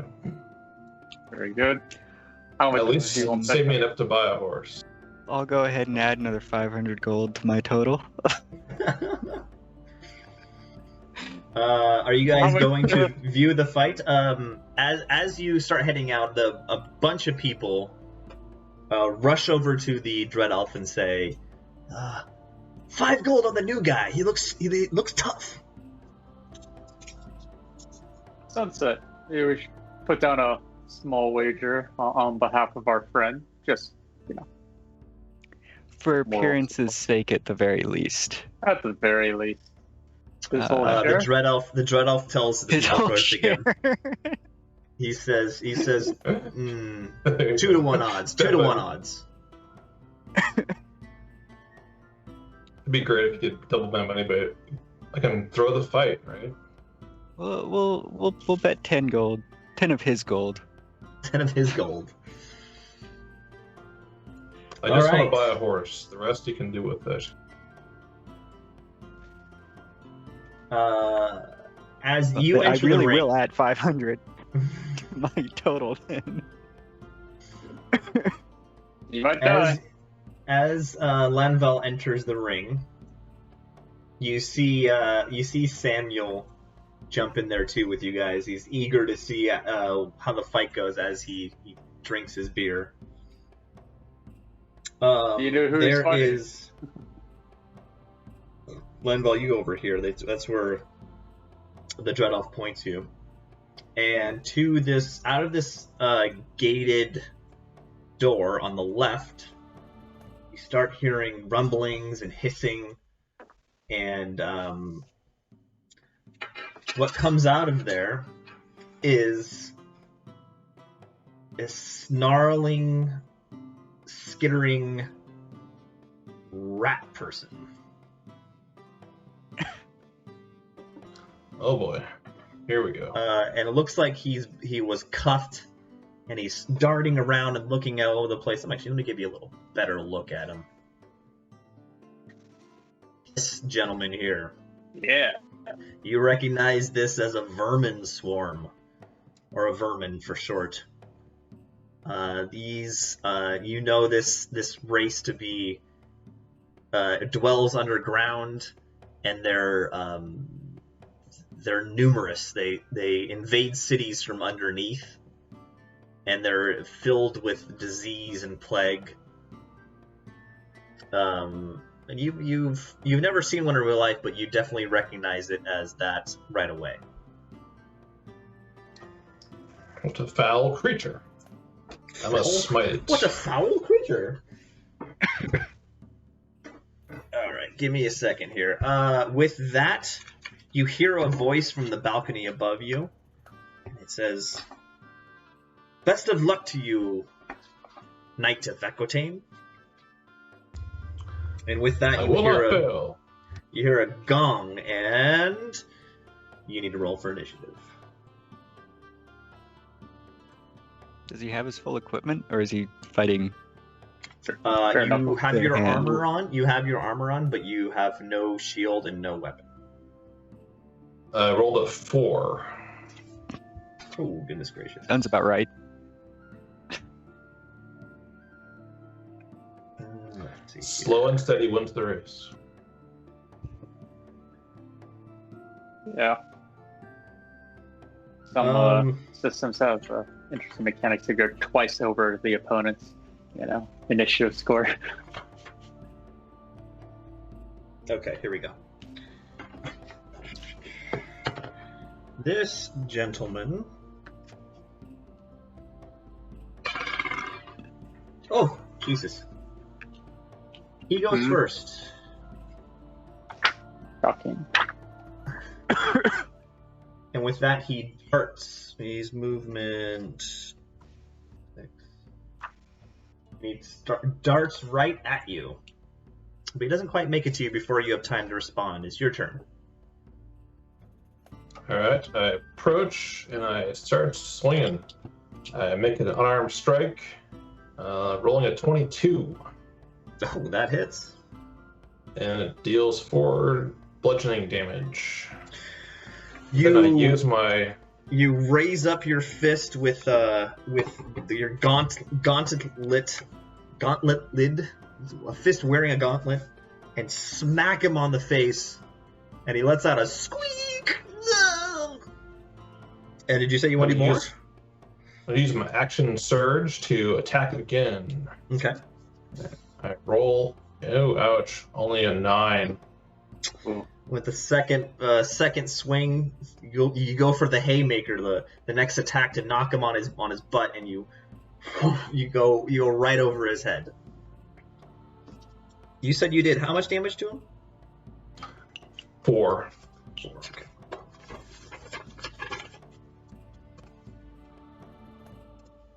All right, then he swings back at you.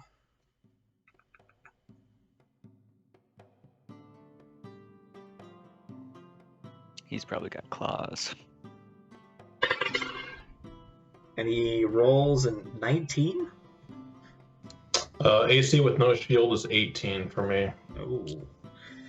He swipes across your chest, ripping into the armor, and does 2 damage.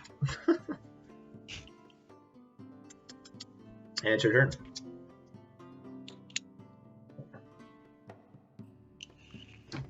I swing again, and get to my actions here. And 23. Oh. That definitely hits. So my unarmed strike, this is a static 4 damage, 4 bludgeoning damage. It's 1 plus your strength modifier. Okay, so yeah, it's going to be just a straight 4 again. Technically, Kalen should heal people. All right. Didn't you read the sign? You uppercut him right in the gut, and he attempts to. He loses his cool and attempts to run away. He squeaks, "Don't hurt me!" And he attempts to run away. Do attack of opportunity. 1 plus your strength modifier is -1. You should be healing people when you punch them. It's a 20 to hit. That hits. And 4. You do 4 more 4. damage. As he tries to gun away from you, you grab him by the back of his tunic, and you punch him in the back of the head, and he goes unconscious and face first in the dirt. And then with that, the crowd roars. And you have defeated the vermin. For Equitane. Yeah. Very well done. I turn and salute the nobles in the platform above. With that, give me a second here. I just want to do one thing really quick.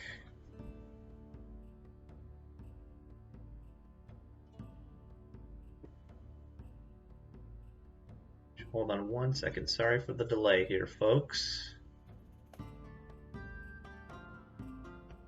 All right.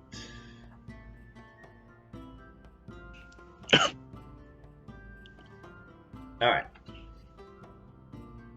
As you turn around, the curtains of the viewing platform above you open, and above you, you see this lady.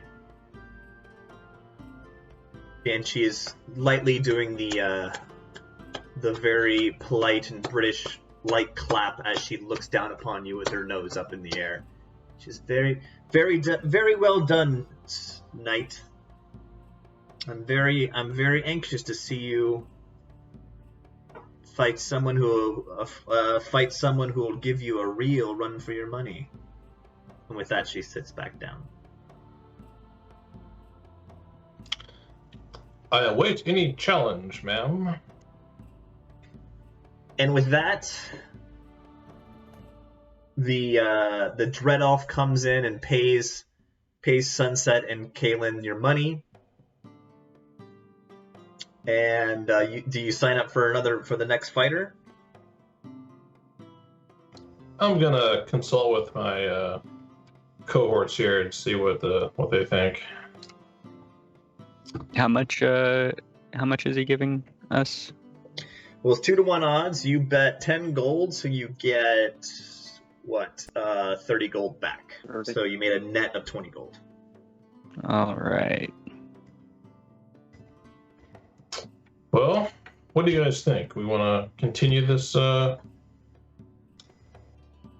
this avenue and see if we can get in with these nobles, or should we cut our winnings here and head for somewhere else? It was an interesting match. I think you can defeat any challenger they send to you.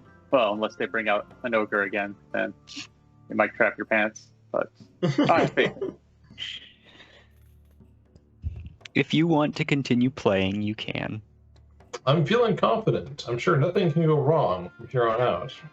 Famous last words. how confident Okay. are you with your money? How much do you want us to wager on your behalf? Well, I want to keep 400 for a horse, so let's do the other 100 and see what happens. Okay. It's not All my right. money. So, in the meantime, you hang out in the bar while other fights go on, and it's at least an hour, so you get a short rest back. Get the surge. It seems like they do a fight every about 15 minutes. And then after about a little over an hour, the barkeep says, "Hey, you, your next fight's up." And Yes, with that, sir. you head back to the ring, and he says, "Hey, this is armed combat now. Take your weapon." My favorite kind. As you enter shield, the one would assume. yes, and Yeah. your shield.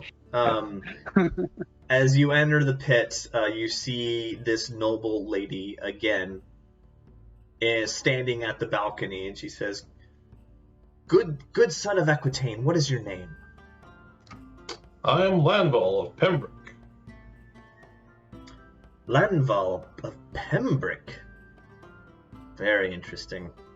I haven't thought of that small town in many years. I wish you luck. She sits down. And with that, Thank the gates open again, and out of the hole. How much? Oh, did you guys bet on this? 100 gold. 100 gold. Oh God. What's the what are the odds? He says the Dread Elf says Lanval did pretty well. He's a good fighter. I'll give him 3-to-1. The guy coming out next is pretty tough. And Alright. outside of the gate comes a dwarf with a red beard, steps out in heavy armor and a two-handed warhammer. And he says, "Hey! I'm gonna win this fight, and I'm gonna prove to these stupid noble people that no one can defeat a dwarf. No one can defeat an Ironbreaker. Hold your tongue, I'll be right dwarf. back, guys.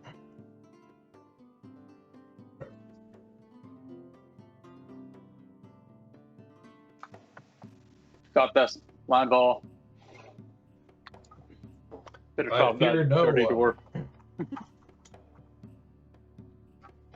Come, dwarf. Let's see what you're made of. All right. Give me an initiative roll.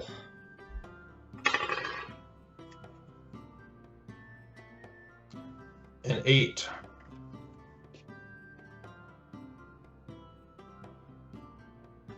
All right, you rolled an 8. The dwarf rolled a 4. You go first. And actually, he's right there. There we go. Okay.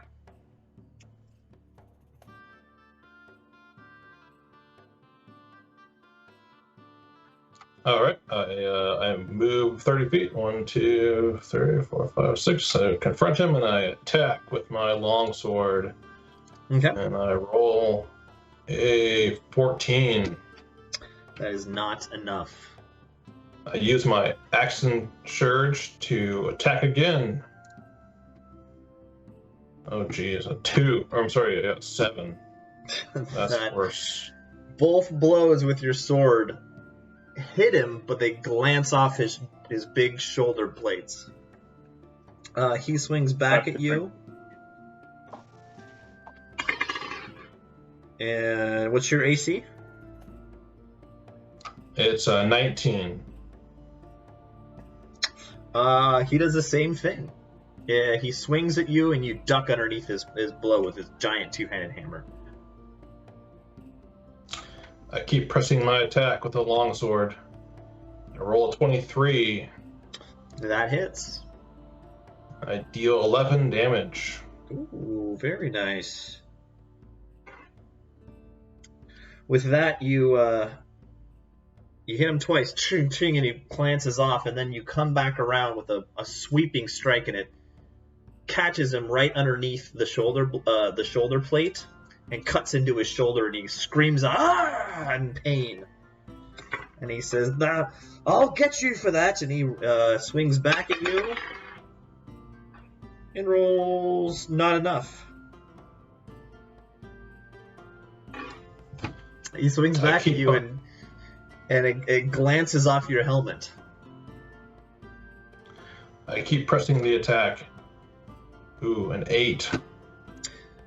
You miss again, but he swings back at you, and he is using.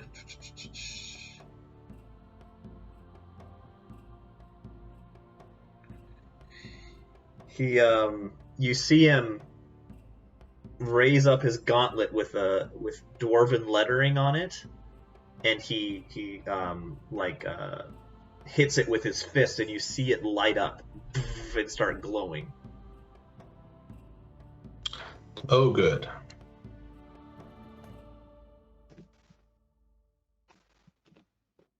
Okay.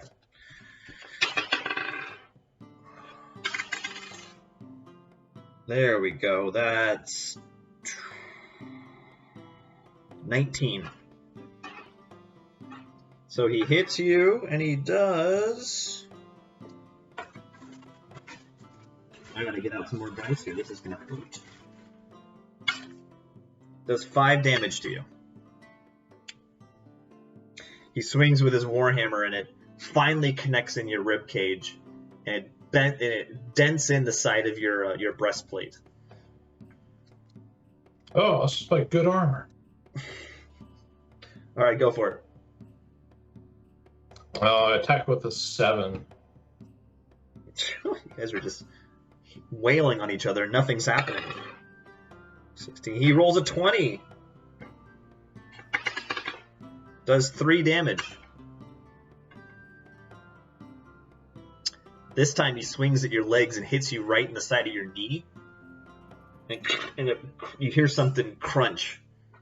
And you're in a good amount of pain now. What's your total HP? Total is 20. I'm down to 12. Okay. Your turn. I roll a 19. That hits. And 8 damage. This time you get him again in the shoulder blade, right where you hit him before. It cuts and he screams out in pain again. He goes after you and misses. Your turn. Attack with a 20. That hits. And I deal 10 points of damage. Ooh. He is now looking... You hit him in the joint in his armor on his elbow, on the same arm where you chopped him in the shoulder, and you can see his left arm is just ravaged. It's bleeding out of his armor, and he can't lift his hammer with that hand, so he's using it as a one-handed weapon now. And he screams out. He says, "You cannot stop a dwarf!" And what was your armor again? AC of 19. Oof, you rolled an 18. So he swings kind of desperately with his right hand and misses you completely because he's off balance. And it's your turn. Do you yield, dwarf? And he says, as he's holding his left arm into his body like a sling, he says, "Never!" Very well. I roll a 23. And I deal 9 points of damage. Oh, very nice. So with that, you swing with your sword, and you see he's injured on this left side, so you swing again into his left side, and this time you hit his rib cage under his arm, and it goes right up underneath the breastplate, and you see him scream out in pain and fall to one knee, and he says, "Ah! I yield! I yield!" You put up a good fight, dwarf. You're no stranger to combat. Crowd goes wild. Again, the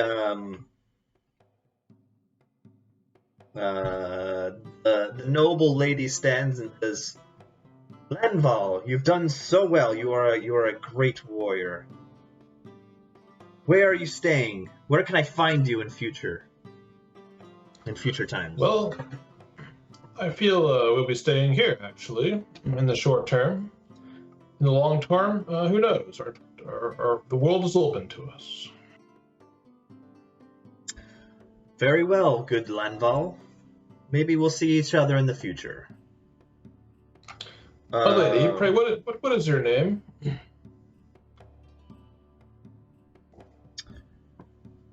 I am Lady Dior of House Dior. We are the oldest. We are one of the oldest families of this city, and you will always have a friend in House Dior. That's D''OR, Door. A pleasure to make your acquaintance. With that, you head back in. Everyone's giving you a pat on the back and forcing a drink into your hand, and Jacques is there, like, yelling out loud. He says, I knew he was great. I knew him when he was nothing." And the Dread Elf gives you your coin at 3-to-1 odds. How much did you give him? 100? Yeah, 100. 100. So you get 300 gold coins net. Okay, so 400 total back. Mm-hmm. Plus the prior winnings. With that, when you go back into the bar, everyone's not paying attention to the singer this time. Everyone's paying attention to you. Great. And Take it As off. you walk in, the first person is this lady. She walks up and says, "Hi, you are strong. Are you in need of work?" Well, we are always open to new adventures. What is your name? Where are you staying? Where can I find you? I am Landel of Pembroke, and we are staying here at the Unicorn's Bounty.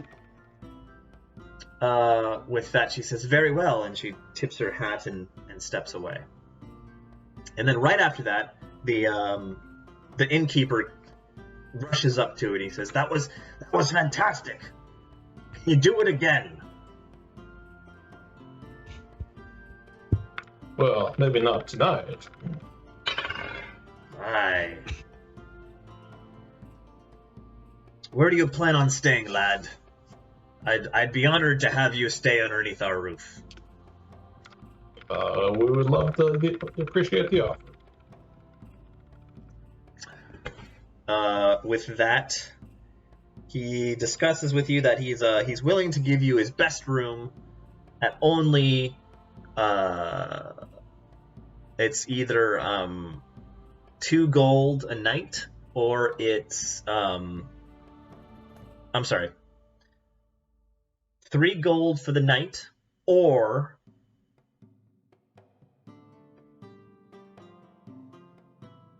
$10 gold for the week. I take the week, just in case. All right. What's next for you guys? What time of day is it? It's getting into the later evening. It's nighttime now. The tavern seems to be heating up. More people are coming in. It's, I don't know, 3/4 full at this point. They continue to have fights in the pit about every 15 minutes. And yeah. The singer has left the bar. She's no longer there. Jacques is still there, talking with the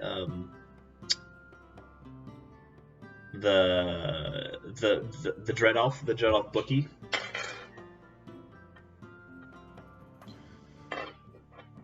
Well, everyone knows we have money and where we're staying, so should we go somewhere else?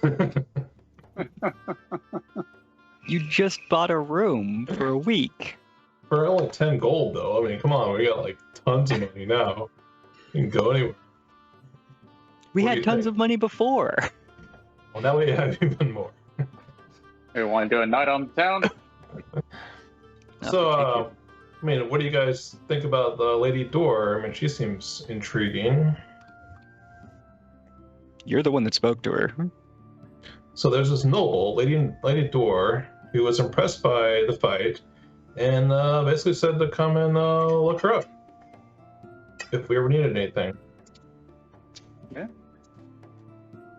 Perhaps we can ask around some of the patrons here to learn more about the Dior family. They are so well known, surely that many people know of them. Everyone knows of them. I agree. I didn't catch the name of the singer. Did we ever find that out? You didn't ask, she didn't say. Mysterious stranger. That was the wrong way to do that. Do you want your gold back? Well, of course. I think so. But I think I'll split the winnings between the three of us, since there's 300 divided by 3 makes a nice round number. All right. So you get 600 gold back. It'll be your 5 plus the 1. All right. It's getting into the late evening now.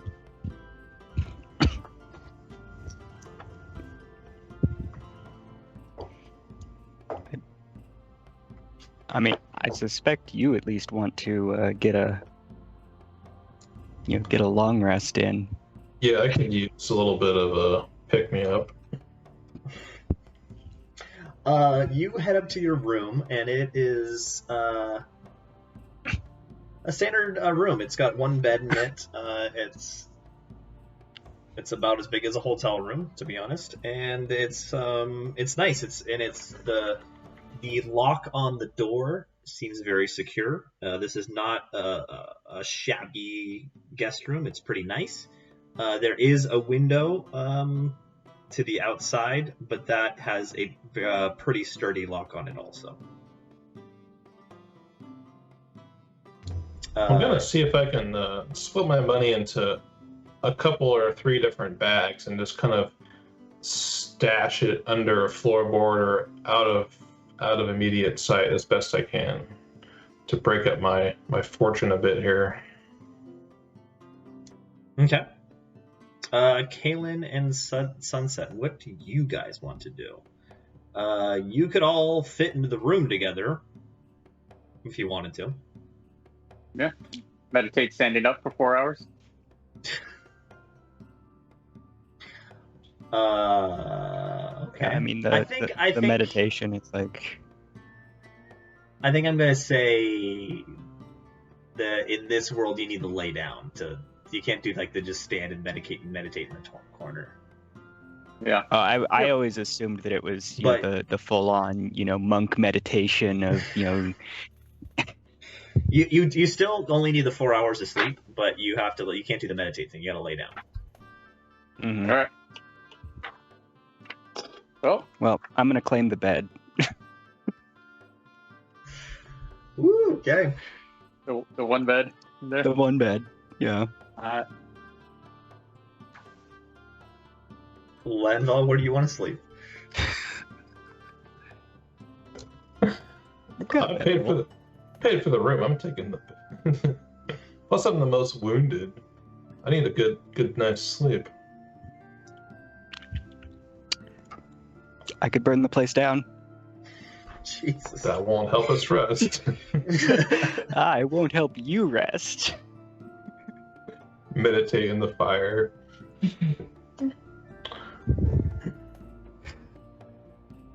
Well, I'm open to either. I can gladly sleep on the floor. I'm a traveling knight. I'm used to roughing it, so I will flip out my bedroll and take a long rest on the floor if it makes everyone happy. Yeah, works for me. All right. Everyone goes to sleep. Okay. So we do a long rest, which is 4 hours for the 2 elves. Let's see if anything happens. We'll sleep in shifts. Really?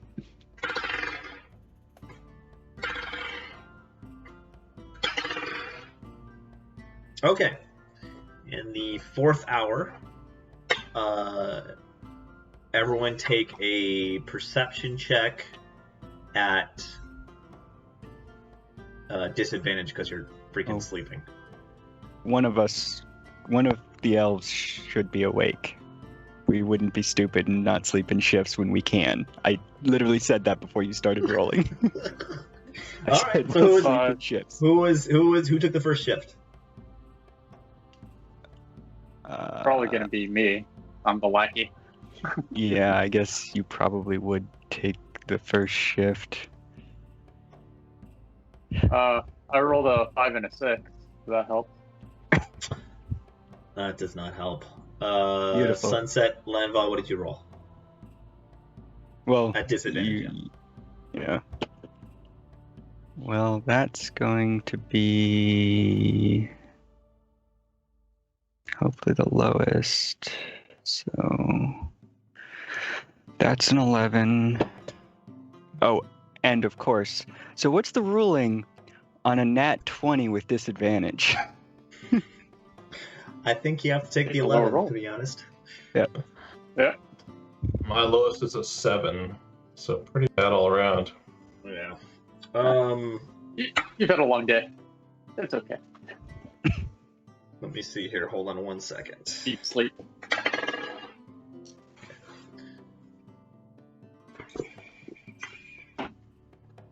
me find what I'm looking for here. Talks amongst yourselves. Talking in my sleep. Here we go. Kill them. Here we go. Kill them all. Kill all humans. Kill all humans. Hey, baby. You want to kill all humans? Elves are so weird. All right, there we go.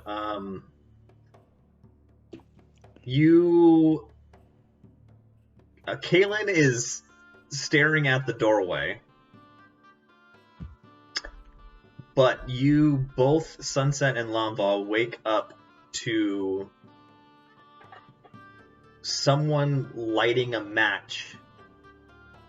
Whose suddenly the doors of the window have been swung open, and a figure is crouching on the windowsill, and they light a match. And in the dim light of the match, you see that it is this lady who you saw in the bar in the evening time. She says, I was so impressed with your fight, Lanval. I couldn't wait to come up here and discuss business with you.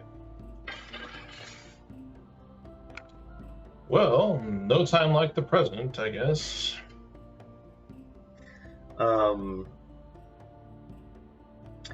She says, I see you caught the eye of Lady Dior. I can only warn you that she cannot be trusted. That sounds like a very dire warning. Well, I feel like I need more to the story. She goes into a story about how the Dior family is an ancient family in Cantamont, and they are constantly trying to overthrow the Duke. The problem is, of her generation, her father did not have any sons. She only had 4 daughters. Because of that, she was, by legacy, she's not allowed to take the dukedom. And, but the Dior family still has, much power over, the northern part of the city, which, let's go to the map. Here we go. Hold on one second.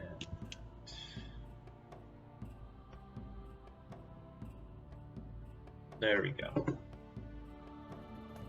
Oh, why is the map not showing up? There we go. Map.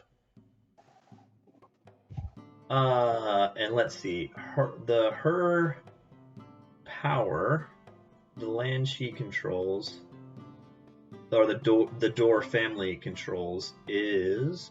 Oh, geez. Hold on. Why are you giving me trouble here? There we go.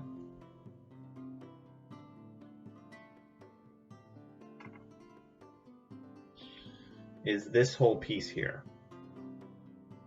This is considered Dior territory.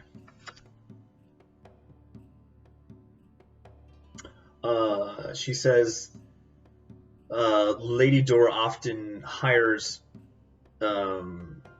fighters from the pit to go on missions to subterfuge against the Cantamont family.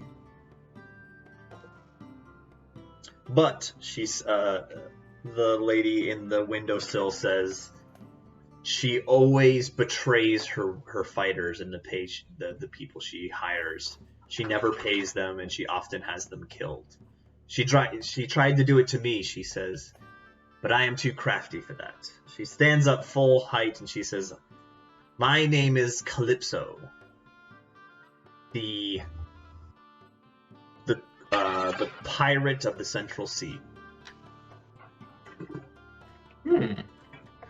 That's quite a tale.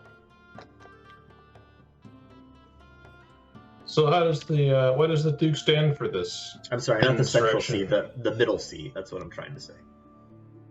Can I do Middle an Sea. insight check to see if she's telling the truth? Yes, go for it. Oh, 5. Yep, I believe her. 100%.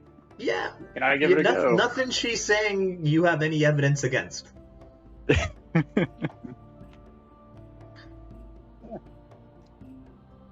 Calypso, why does the Duke permit such behavior in his city? Surely he must know of Lady Dior and her wayward direction towards him. Yes, of course, he does know, but the city of Cantamount is ruled by decorum and families and subterfuge is the right word, of fighting over lands in the court and with politics. He would never attack her outright, and the Duke Philippe, he is a good man. He would never hurt this city by outright attacking one of its greatest families, strongest family. Well, I appreciate the warning. How would you suggest we approach Lady Dior in the future if this matter comes up? Yes, I see you get straight to the point. The reason why I visited you tonight is I have a plan.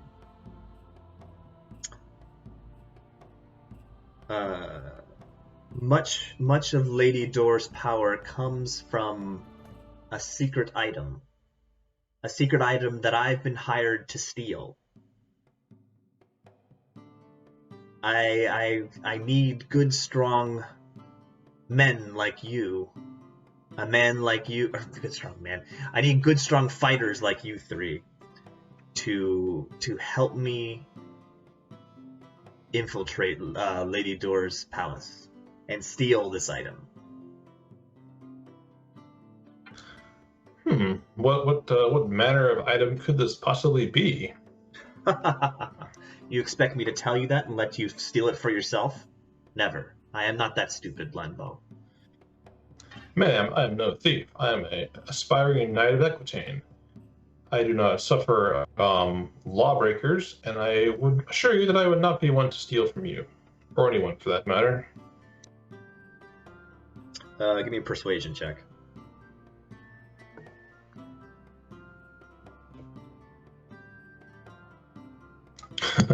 A 5. She scoffs and says,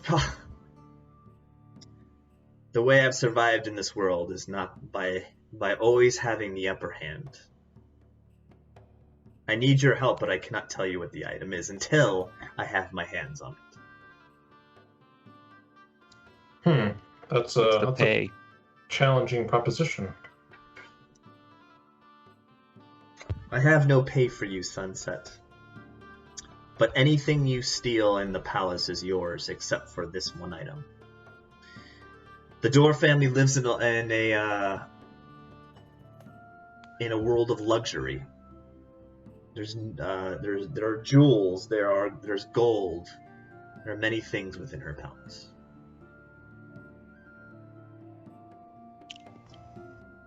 I don't know if we're ready to fall to the basis of thievery. Do you have Are a we? fence lined up? Selling stolen items is often difficult without one.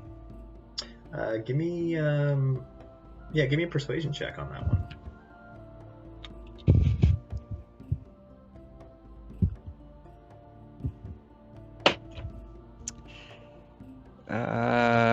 15. Okay.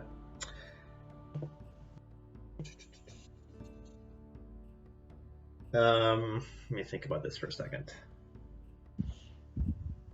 She says, "I do not wish to fence this item. Oh, I meant for us to use for whatever we steal. Oh, do you have a? No, I do not. Then unfortunately, we will need something a bit more than just whatever we can steal from the palace. That is unfortunate. Give me. What'd you roll? 50 on the persuasion check for this? 15. Yeah, 15 on persuasion.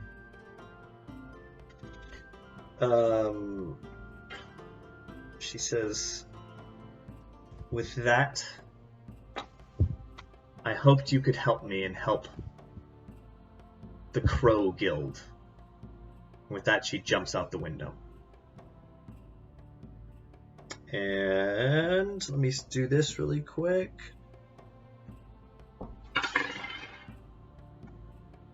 Yep, she jumps out the window. Does it go splat? You don't hear a splat in the end of that jump. Are we seriously contemplating petty theft? We don't need the money. And we're We always need more strangers. money.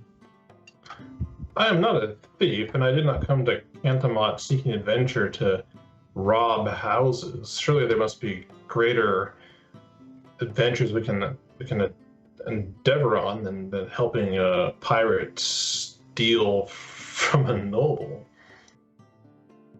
Oh, perhaps the noble will be grateful for you to tip her off. That is true, but if she is also causing some kind of insurrection against the Duke, then that is not someone I want to help as well. There seems like this is two wrong sides of a coin. So what do you propose? We're in the city, find some other work, go on a pretty good pirate ship? I don't know. I feel like there must be some other angle to this that we can leverage. This is information, but I don't know if we are really the types who can act on it fully.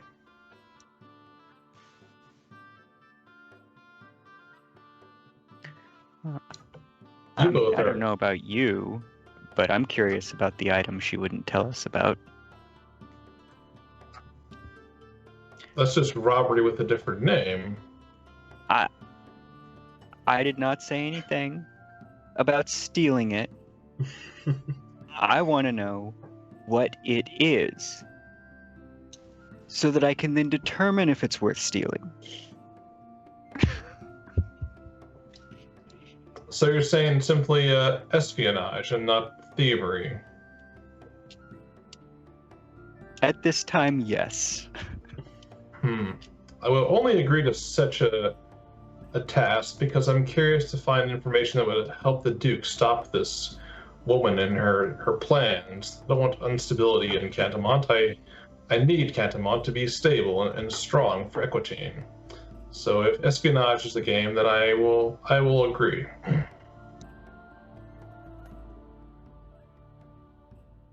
Perhaps we should see Lady Dior's, territory tomorrow to get the lay of the land.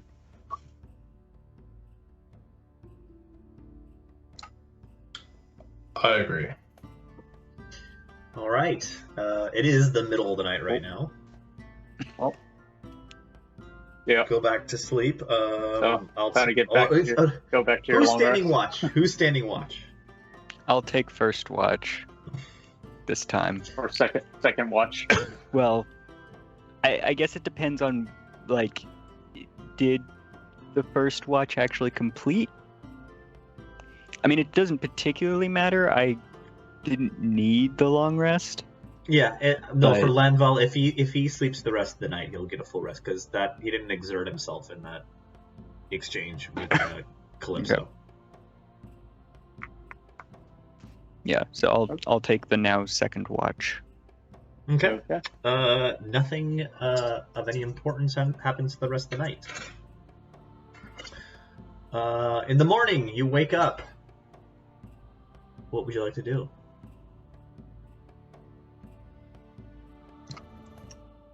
Oh, let's say we check on the bar and see if there's anything interesting going on. Then we head over to Lady Dior and her territory. I want to see if I can find hidey holes in the room to stash copious amounts of coin. What kind of check would that be to find a hiding spot? Probably the same for finding hiding spots to hide it, and Yeah, steal things probably I the would same. say Stealth? So probably. it's stealth check? Give me a stealth check. Well, I would say it's perception. Maybe it would be stealth for Yeah, do the it. I actual think it's a hiding. stealth. Let's do a stealth check. All right.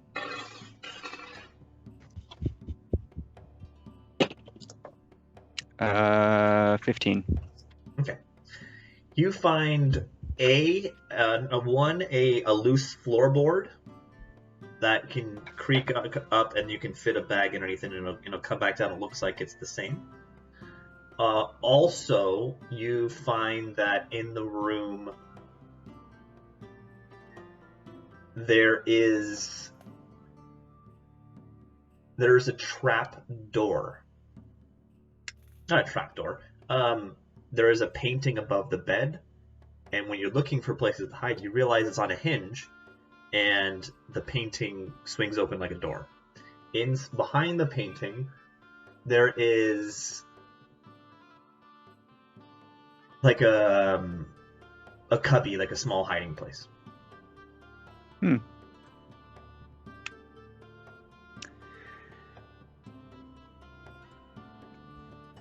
How convenient for them to provide us a hiding place. Yeah. So inside of the cubby, there is a locket that is the shape of a gold scarab. It is extremely dusty. Like it's just caked with dust. It's been there for a long time.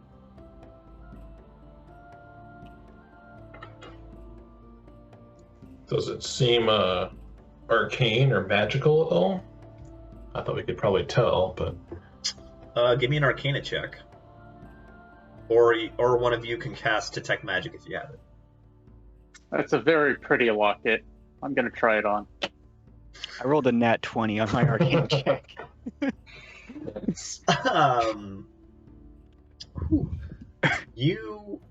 You recognize the Gold Scarab. It is a symbol of the undying dynasties of hold on one second. I can't remember these names.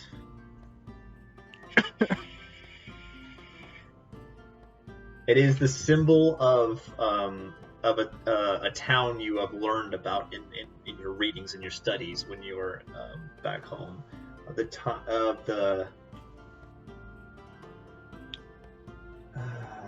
Hold on. Of the town called Temet, Tehmet.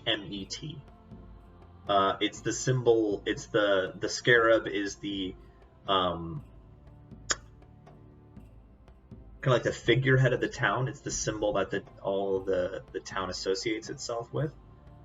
This is a town along the Great River in northern Tafria. You have also heard rumors that this town is cursed, and no one has heard of it for a long time, like centuries. It's like almost like a lost mystical town. Like no one comes from it, no one goes to it, but there are tales of lore about it.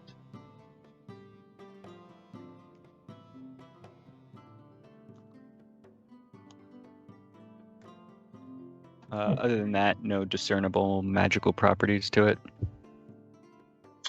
Rolled an Arcana check. None that you can see, no. Even with a nat 20? Even with a nat 20. Seems safe to me. Well, I'll pick it up and toss it to Kaylin. She's been good. She can have a toy. Shiny. Yes, it's very shiny. The 1 week. Yeah, you pick it up, and nothing of significant happens when you pick it up. Very good. So I'm gonna. Oh, let's see. I'm trying to decide. I mean, 1,220 gold is like a pretty big sack, right? It's like 20 pounds. Yeah, it can fit in both places though. They can fit underneath the floorboard's a pretty wide floorboard, right? Well, So what I was thinking I would do is I'd drop like 200 in the behind the painting, 800 under the floorboards, and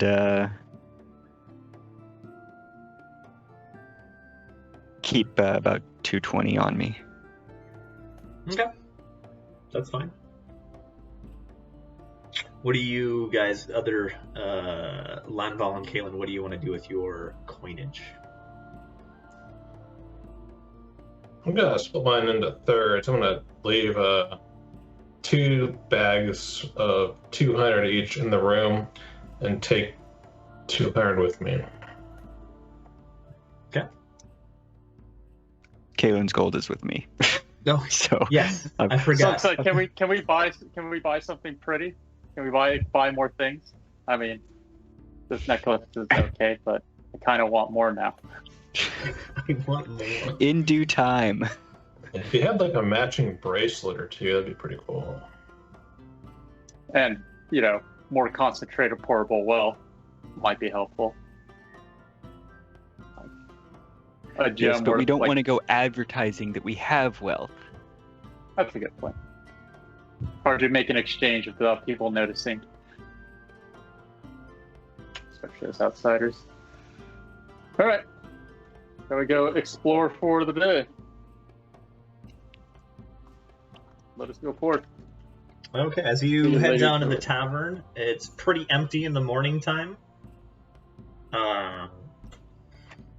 There are only 2 people in the tavern. There's the barkeep, Porky,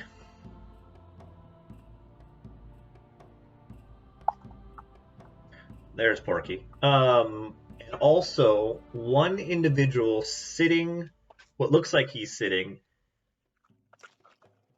as far and close as he can to the large window that's looking out on the castle, with his elbow on the table and his head resting on his hand, and he's staring at the castle. You recognize his back as it is Jacques, but he does not notice you.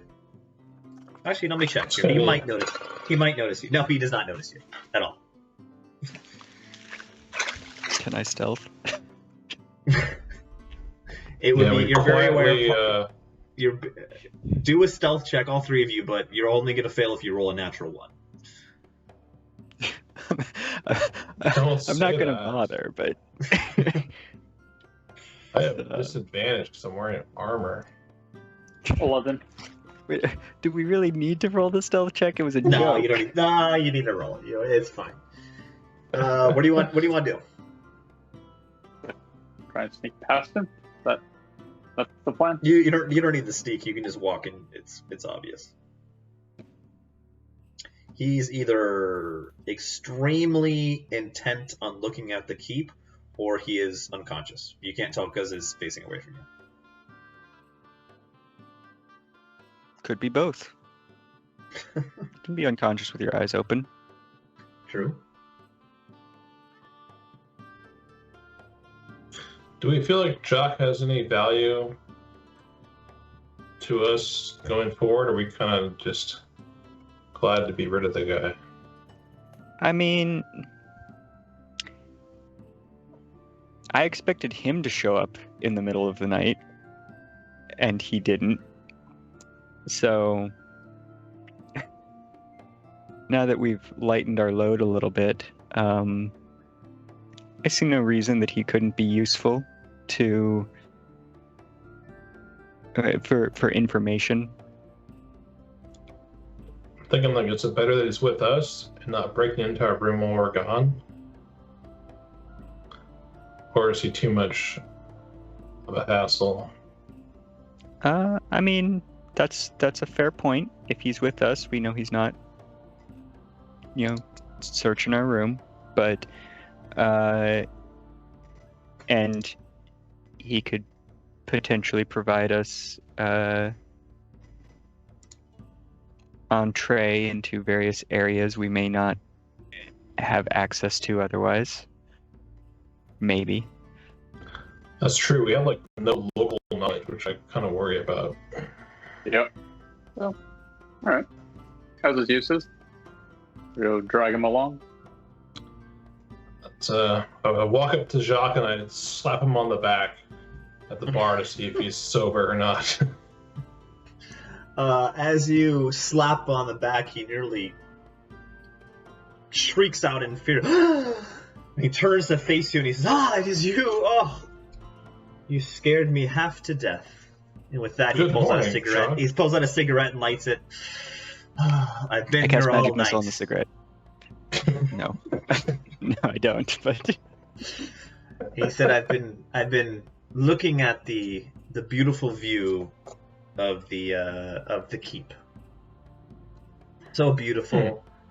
My good friend lives in that castle, that chateau, and his beautiful wife, the Duchess. Have you seen them recently? I feel like you've been pining over them a bit since we met you. It's been a little while. They are very busy people. It is the Duke and the Duchess. But I will always be faithful to the Duke. Well, in the meantime, we're going to take a little jaunt about the city. Would you like to accompany us? He kind of looks up at you a little surprised. He says, why, yes! I would very much like to go with you. Great. We are heading to the north to poke around a bit and get familiar with our surroundings. Yes, I will be your guide to the city. I know all of its nooks and crannies. Wonderful. Let's be on our way. All right, you head out. Let me get the map up here. Where would you like to go?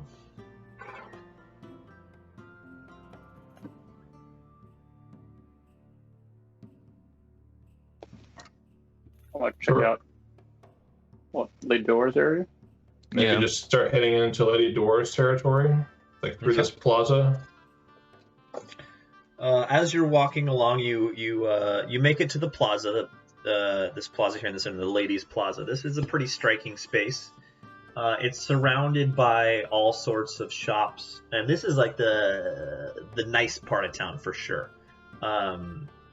There is an Arcana store, a library, like a bookstore. There is a weapon shop and a blacksmith. There's the storefront of like a stable master. The stables aren't actually here, but like it's like the sign says the fine horses. And then in the center, directly in the center, is a huge, must be 20 feet tall, a fountain with a statue in the center. And it's this lithe, elegant woman in a dress that is a long dress, and she is reaching up with a sword toward the sky. And that is, everyone knows that is a depiction of the lady, the patron of Aquitaine. Along the way, Jacques is pointing out all of these places, all the best shops he knows about, and he says, "Are we heading to see the Diors?" Oh, I figured we would just see the whole city, but I can probably start there. I've heard good things about that area. Yes. I know the guard at the front of the Dior mansion. I can take us there. I will get us in to see the Dior ladies. That'd be very helpful. Thank you, Jock. And with that, let's see here. The Dior family palace is this building here.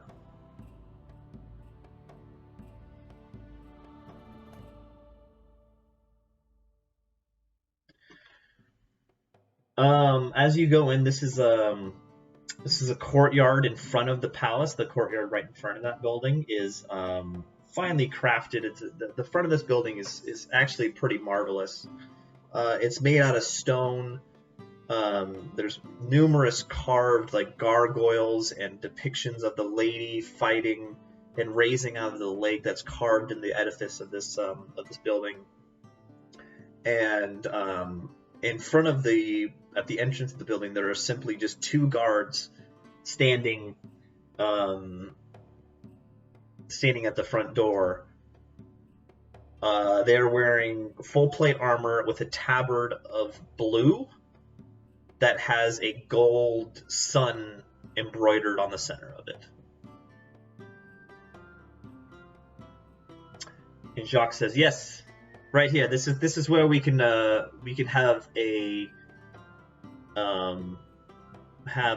an audience with the Dior ladies."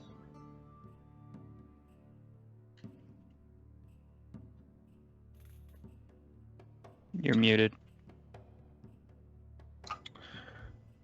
You said Dior ladies. How many Dior ladies are there, Jock?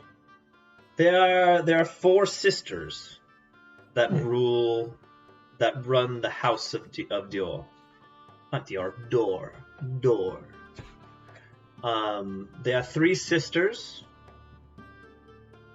and their father, Sir Dior, only had 4 daughters, and he left the power to them. They seem quite influential. Do they control Yes. any trade or defenses of the city? They control the raising of horses and stables in all of Cantonmont. And as you know, horses and horseback riding is a big part of Aquitaine culture. That's where their power comes from. A horse. That's where their power comes from. And they're also, the Dior bloodline runs deep into the history of Cantonmont. Farther back than the Dukes.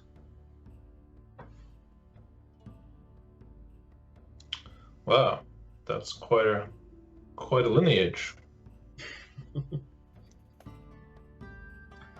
What do you want to do?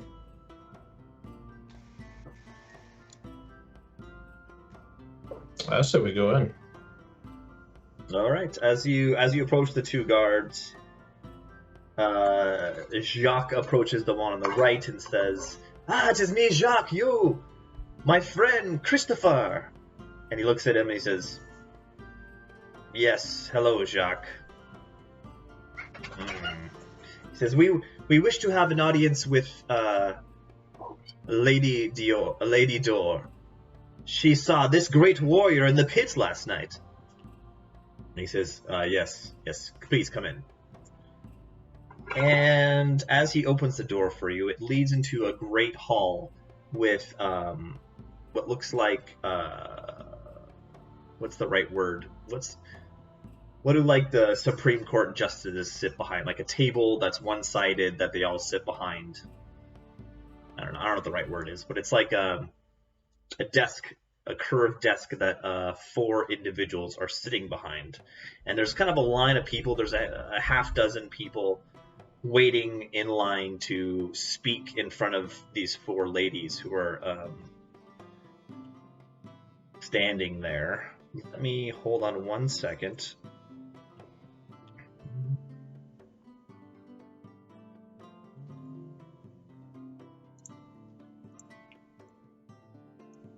Let's see. There we go.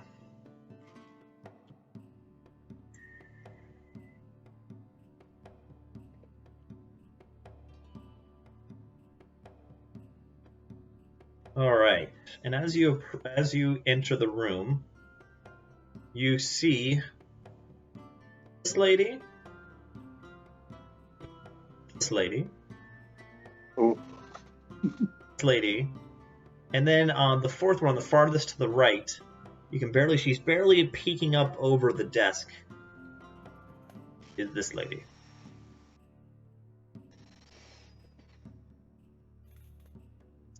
Oh, mine will really robbing the cradle there. Yeah.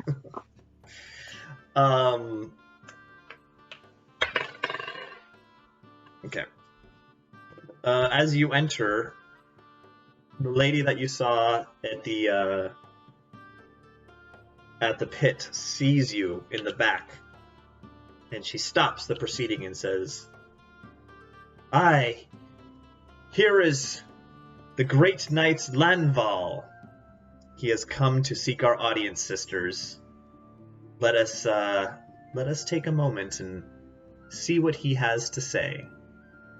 And with that, I'm going to draw this session to a close. I'm sorry that was not a very fighty session, but I wanted to introduce kind of all the players in the city. But hopefully it was still enjoyable for everyone. Yeah, it's good. I like the political intrigue. Yeah. But I promise I like a good balance. next time to have a little more action go on. But you said two of you, what was it, Kaylin and Sunset, next week you are unavailable? Yes. So it will have to be in 2 weeks we do our next session. Just to show everyone knows. You said you're unavailable in 2 weeks? Is that Yeah, Landval's unavailable in 2 weeks. I'm traveling on the Landval, 15th. we'll see. We might do a session without Landval. I don't know, maybe I can think of an idea where Landval needs to go have some time alone with these 4 older ladies, and Sunset and Kaylin can be doing other things. But well, that's yet to be determined. But I just wanted to thank everyone for staying with us and watching this whole thing. Please like and subscribe, and check out the links in the description about the Ninth Age and also about Marcos, the artist of a couple of these pieces of art. Thanks very much. Have a good evening.